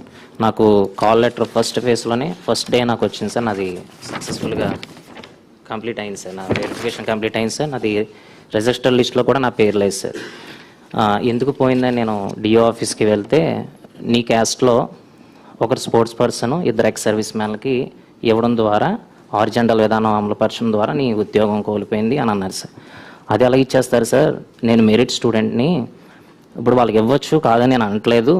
నేను ఒక్కరికి ఇచ్చినా ఇబ్బంది లేదు. కాకపోతే ముగ్గురికి ఒకే క్యాస్ట్లో ఇవ్వడం వల్ల నేను మెరిట్ అభ్యర్థిని నష్టపోతున్నాను కదా అని చెప్పేసి అన్నాను సార్. అలా కాదు, నలుగురు ఉన్నా సరే మేము ఇచ్చేస్తాము ఆ కోటాను బట్టి అని చెప్పేసి అన్నారు సార్. అంటే ఇప్పుడు మేము మెరిట్లో ఉన్న ఎంత చదువుకొని రెగ్యులర్గా చదువుకొని దానికి సంబంధించిన సర్టిఫికేట్ సంపాదించుకొని మెరిట్ ఉండి క్యాస్ట్లో నాకు ఉద్యోగం పోతే వాళ్ళకి ఇచ్చేస్తే వాళ్ళు ఏ విధంగా వాళ్ళు టీచ్ చేస్తారు సార్? అది స్పోర్ట్స్ వెరిఫికేషన్ కూడా 1 మంత్ బిఫోర్ అయిపోయింది సార్. ఒక వ్యక్తి ఉన్నాడని తెలిసి నాకు కూడా ఎందుకు పంపించడం సార్? పంపించుకుంటే సరిపోతుంది సార్. ఉండి కూడా నాకు పంపించారు సార్. దయచేసి మీరు ఈ విషయంలో న్యాయం చేయండి సార్. 98లోను 2008లోని ఎలా అయితే అభ్యర్థులకు మీరు న్యాయం చేశారో ఈరోజు మీ మెరిట్లో ఉన్న మా వెరిఫికేషన్ అయిన వారందరికీ కూడా మా అందరికీ మీరు న్యాయం చేయవలసిందిగా కోరుకుంటున్నాను సార్. Thank you sir. నా పేరు లక్ష్మీ పార్వతి సార్. కడప డిస్టిక్ నుంచి వచ్చాను సార్. నేను స్కూల్ అసిస్టెంట్ మ్యాథమెటిక్స్కి అప్లై చేశాను సార్.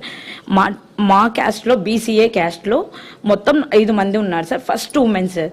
ఉమెన్కి కంప్లీట్లీ రిజర్వేషన్ ఇచ్చేశారు సార్. ఒక పోస్ట్ ఉంటే అది ఉమెన్కి చూపించారు సార్. ఆ ఫస్ట్ ఉమెన్ నేనే సార్. అలా నాకు కాల్ లెటర్ వచ్చింది సార్. ఫస్ట్ డేనే వెరిఫికేషన్కి కాల్ లెటర్ పంపించారు సార్. సక్సెస్ఫుల్లీ 28 నా సర్టిఫికేట్ వెరిఫికేషన్ కూడా కంప్లీట్ చేసుకున్నా సార్. ఎక్కడ రిజెక్షన్ లేదు సార్. కానీ సెలక్షన్ లిస్ట్ చూస్తానే నా నేమ్ లేదు సార్. ఎందుకు లేదు అని నేను వెంటనే డిఈఓ గారిని కలవడానికి వెళ్ళాను సార్. వెళ్తే నీ ప్లేస్లో ఒక స్పోర్ట్స్ పర్సన్ వచ్చారు, అట్ ది సేమ్ టైం ఒక పిహెచ్ పర్సన్ వచ్చారు, at the same time 12th rank ఉన్న పర్సన్ సార్ ఓపెన్లో రిజర్వేషన్లో ఫిల్ చేయాల్సిన పర్సన్ని తీసుకొని క్యాస్ట్లో ఫిల్ చేశారు సార్. దానివల్ల ముగ్గురికి వెళ్ళిపోయింది సార్. ఒకరేమో ఓపెన్లో ఓపెన్లో ఫిల్ అవ్వాల్సిన పర్సన్ని క్యాస్ట్లో ఫిల్ చేశారు, at the same time pH person వచ్చాడు సార్. అలానే స్పోర్ట్స్ పర్సన్ వచ్చి 3 పోస్టులు సార్. 3 పోస్టులు వాళ్ళకి ఇచ్చేశారు సార్. లాస్ట్కి వాళ్ళందరూ వచ్చేసారమ్మా, నీకు ఇంకా ఎలిజిబుల్ లేదు, సో నువ్వు ఎలిజిబుల్ కాదు అని చెప్పేశారు సార్. అయినా కూడా నేను సెక్రటేరియట్కి వచ్చాను సార్. హారిజాంటల్ రిజర్వేషన్ మీరు ఇట్లా ఓపెన్లో ఎలా ఫిల్ చేస్తున్నారు? క్యాస్ట్లో ఓపెన్లో ఉన్న 12th rank person total Kadapa డిస్టిక్కి 42 ఉన్నాయి సార్ పోస్టులు. అలాంటప్పుడు 12th ర్యాంక్ పర్సన్ ఎక్కడ ఫిల్ అవ్వాలి సార్? ఓపెన్ కేటగిరీలో ఫిల్ అవ్వాలి సార్. అటువంటిది ఓపెన్ కేటగిరీలో ఫిల్ చేయకుండా క్యాస్ట్లో ఫిల్ చేశారు సార్. ఆ క్యాస్ట్లో ఫిల్ చేయడం వల్ల నెక్స్ట్ ఉన్న మెరిట్ స్టూడెంట్ నేను లాస్ అయ్యాను సార్. నేను అదే అడిగాను సార్, మీరు హారిజాంటల్ రిజర్వేషన్ అంటున్నారు, ఎలా హారిజాంటల్ రిజర్వేషన్ ఇంప్లిమెంట్ చేశారో ఎక్స్ప్లెయిన్ చేయండి అంటే మేము ముందు ఈ ఇయరే ఫస్ట్ టైం హారిజాంటల్ ఇంప్లిమెంట్ చేస్తున్నాము, ముందంతా వర్టికల్, మీకు వెరిఫికేషన్కి వచ్చింది అంటే మీకు జాబ్ వస్తుంది, ఇప్పుడు మేము చేసింది హారిజాంటల్ కాబట్టి మీరు మమ్మల్ని ఏం అడగకూడదు, మీరు కావాలంటే జీవో నెంబర్ 77 చదువుకోపోండి అని చెప్తున్నారు సార్. అప్పటికి 2 days లోకేష్ సార్కి కూడా నేను లెటర్ రాశాను సార్. రాసినా వాళ్ళు తీసుకొని పక్కన పడేశారు, కానీ వాళ్ళు ఏం అసలుకి ఎటువంటి రిప్లై లేదు సార్.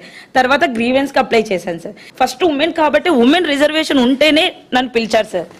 ఇక్కడ ఉమెన్కి ఒక పోస్ట్ ఉంది సార్, వచ్చిన నోటిఫికేషన్లో క్లియర్గా మెన్షన్ చేశారు సార్. అటువంటిది ఫస్ట్ ఉమెన్ నేనే సార్. అటువంటిది స్పోర్ట్స్ పర్సన్ 0 ర్యాంక్ ఉన్న పర్సన్కి ఈరోజు నువ్వు పోస్ట్ ఇస్తే నేను మెరిట్ స్టూడెంట్ లాస్ అయినట్టే కదా సార్. అలానే ఫస్ట్ ఏం చెప్పారంటే సార్, నేను యాక్చువల్లీ నేను ఎంఎస్సీ ఫిజిక్స్ చేశాను సార్. మొదట్లో అంతా ఏం చెప్పారు అంటే మీరు school assistant physical science eligible అని చెప్పారు సార్. లాస్ట్ ఒక 3-4 times నేను విద్యాభవన్ చుట్టూ తిరిగాను సార్, హైయర్ ఎడ్యుకేషన్ని కలిశాను సార్. మీరు ఫిజికల్ సైన్స్ ఎలిజిబిలిటీ ఉంటేనే చెప్పండి మేము చదువుతాము, లేదంటే లేదు అని అడిగాను సార్. లేదు అమ్మా మీకు ఫిజికల్ సైన్స్ ఎలిజిబిలిటీ ఇచ్చాము, ఓన్లీ ఒక ఎంపీసీఎస్కి ఒక్కటే అన్యాయం జరిగింది సార్. ఎంపీసీకి ఎంపీఈకి అలానే డిగ్రీలో బీసీఏ చదివిన వాళ్ళకి కూడా ఫిజికల్ సైన్స్ ఎలిజిబిలిటీ ఉంది సార్. ఓన్లీ కంప్యూటర్ సైన్స్ చదివిన వాళ్ళకి మాత్రమే లేదు సార్ డిగ్రీలో. నేను 3 years డిగ్రీలో ఫిజిక్స్ చేశాను సార్. అలానే 2 years ఎంఎస్సీ కూడా చేశాను సార్. మీరు ఏం చేసుకుంటారో చేసుకోండి అని చెప్పారు సార్. ఇంకా మ్యాథమెటిక్స్ అవకాశం ఉందని లాస్ట్ ఇంకా నోటిఫికేషన్ ఏప్రిల్లో వస్తే అప్పుడు కూర్చొని చదివి నేను జాబ్ కొట్టాను సార్. ఫైనల్లీ సెలక్షన్ లిస్ట్లో నేమ్ లేదు సార్. మాకు ఎలా అయినా న్యాయం చేయాలని కోరుకుంటున్నాం. అలాంటప్పుడు 1:1 వెరిఫికేషన్ పిలవకూడదు సార్, మమ్మల్ని అక్కడే ఆగిపోయి ఉంటాం సార్. 3 months బయటికి రాలేకపోయాం సార్. అసలుకి చాలా సఫర్ అయ్యాం సార్. నాతో పాటు మా పేరెంట్స్ కూడా సఫర్ అయ్యారు సార్. ఇంతకన్నా 1998 బ్యాచ్ ఎప్పుడు చెప్పు, దాంట్లో మా బాబాయ్ కూడా ఉన్నాడు సార్. 98 డిఎస్సి అట్లాంటి వాళ్ళకి న్యాయం చేసినామంట.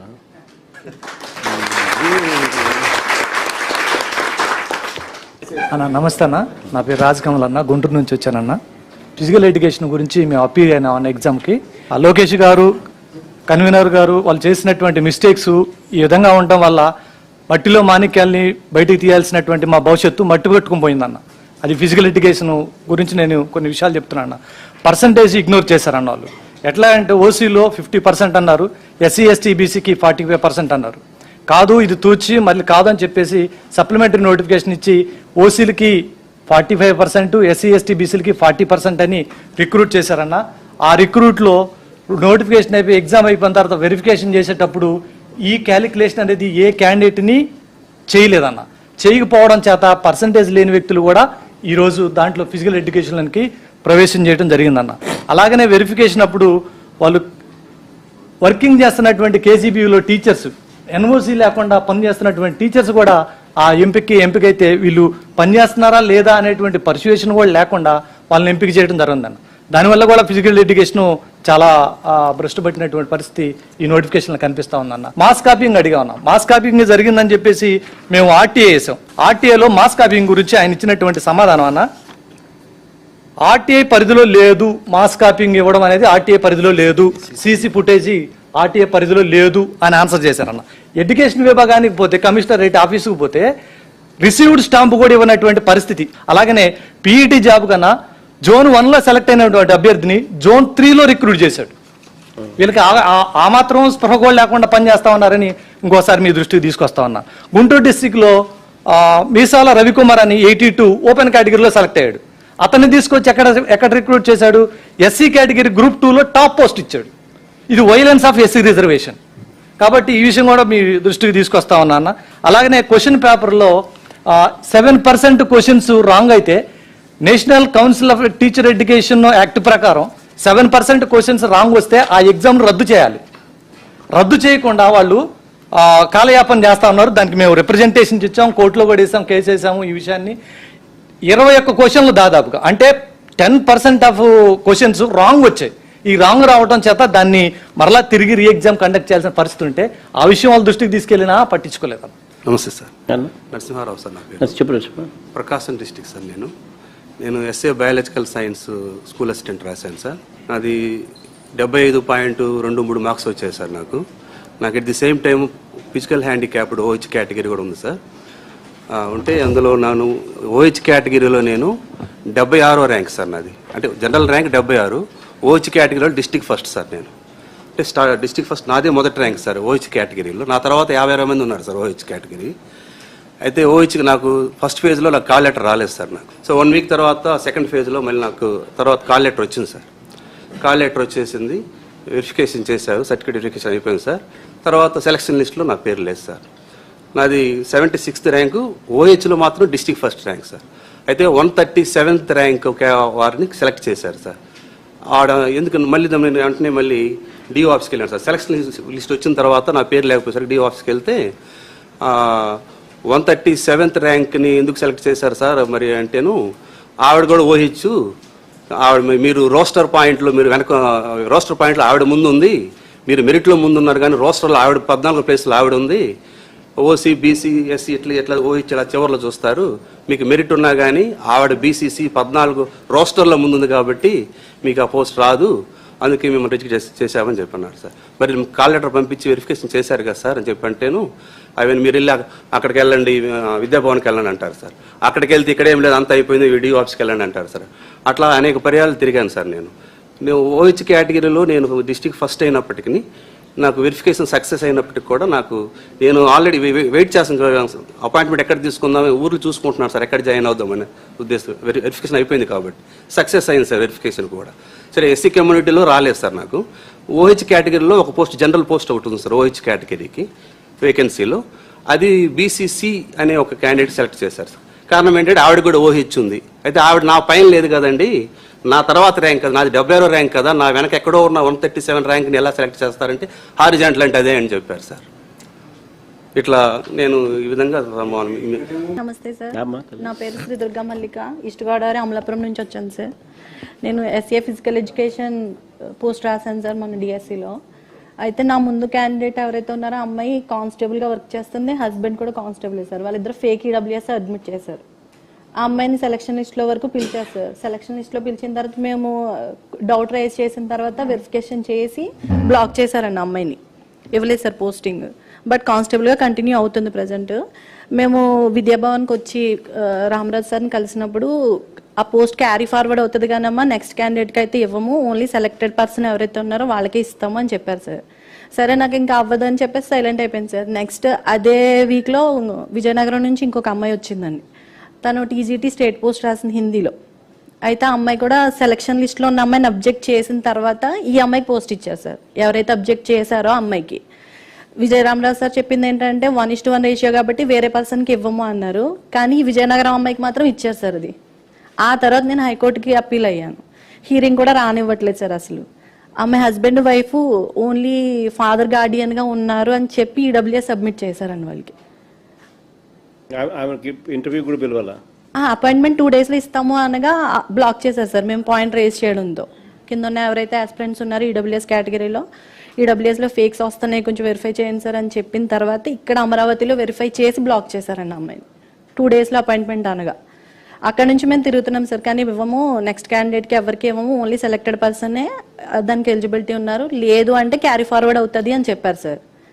కానీ మొత్తం స్టేట్ వైడ్గా ఒక్క విజయనగరంలో అమ్మాయికి మాత్రమే నాన్ సెలెక్టెడ్ పర్సన్కి 1:1 రేషియో మినహాయించి ఇచ్చారు సార్ పోస్ట్. హీరింగ్ వచ్చిన ప్రతిసారి పెండింగ్లో ఉంది, వెరిఫై చేస్తున్నాము, ఎంక్వైరీ చేస్తున్నాము అంటున్నారు సార్ అమ్మాయి గురించి, ఎవరైతే కానిస్టేబుల్ అమ్మాయి ఉందో తన్ని. బట్ మనకి హీరింగ్ కూడా రానివ్వట్లేదు సార్. నాది కృష్ణా డిస్టిక్లో బీసీబీ రిజర్వేషన్లో నాది 3rd పోస్ట్ అన్న. 3rd పోస్ట్ అయితే నాది పోస్ట్ తీసేసి స్పోర్ట్స్ పర్సన్కి ఎవరికో ఇచ్చామని చెప్పారు. నాది మెరిట్ లిస్ట్లోనూ నేముంది, అలాగే సెలక్షన్ లిస్ట్లోనూ నేముంది, ఫైనల్ లిస్ట్లో మాత్రమే నా నేమ్ అనేది తీసేశాడు. 28 ఆగస్టు 2025లో మాకు రిజెక్టెడ్ లిస్ట్ అనేది పెట్టారు, కానీ ఆ రిజెక్టెడ్ లిస్ట్ లో కూడా నా నేమ్ లేదు. అంటే రిజెక్టెడ్ ఎవరినైతే రిజెక్ట్ చేశారో వాళ్ళకి సంబంధించి వాళ్ళకి ఏ అయితే ప్రాబ్లమ్స్ ఉన్నాయో అవన్నీ మెన్షన్ చేసి రిజెక్టెడ్ లిస్ట్ అనేది పెట్టాడన్న. కానీ మాకు మాత్రం ఎలాంటి ప్రాబ్లం లేదు, అన్ని సక్సెస్ఫుల్ గా కంప్లీట్ అయినాయి. 1:1 వెరిఫికేషన్ అన్నాడు, సబ్జెక్ట్ మొత్తం కంప్లీట్ గా అయిపోయింది వెరిఫికేషన్, ఇంకా జాబ్ వస్తుంది అనే వెయిటింగ్ లో మేము ఉన్నాము. కానీ రిజెక్షన్ లిస్ట్ లో కూడా నేమ్ లేకుండా ఫైనల్ లిస్ట్ లో మా నేమ్ తీసేశాడన్న.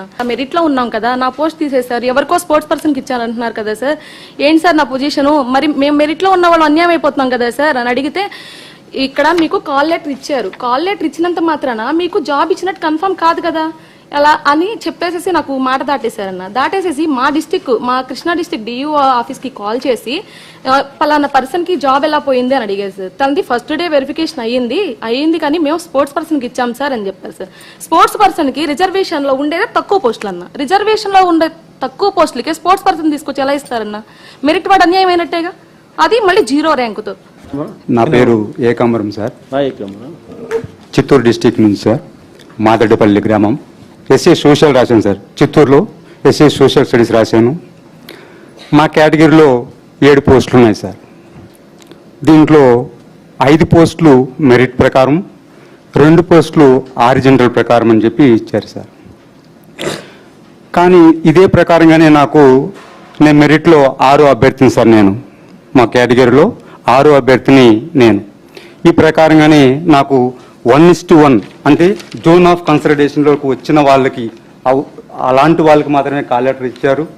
ఆ ప్రకారంగానే వెరిఫికేషన్ చేశారు, సక్సెస్ఫుల్ అని చెప్పి పంపించారు. సెలక్షన్ లిస్ట్ పెట్టినప్పుడు మా పేరు లేదు. సరే ఎందుకని చెప్పి డిఓ ఆఫీస్ గారికి వస్తే ఏమని అడిగితే, మేము వెరిఫికేషన్ మాత్రమే చేశాం, తర్వాత ఎందుకు లేదు ఎందుకు రాలేదని మమ్మల్ని అడగద్దండి, విద్యాభవన్ బండి అని చెప్పారు.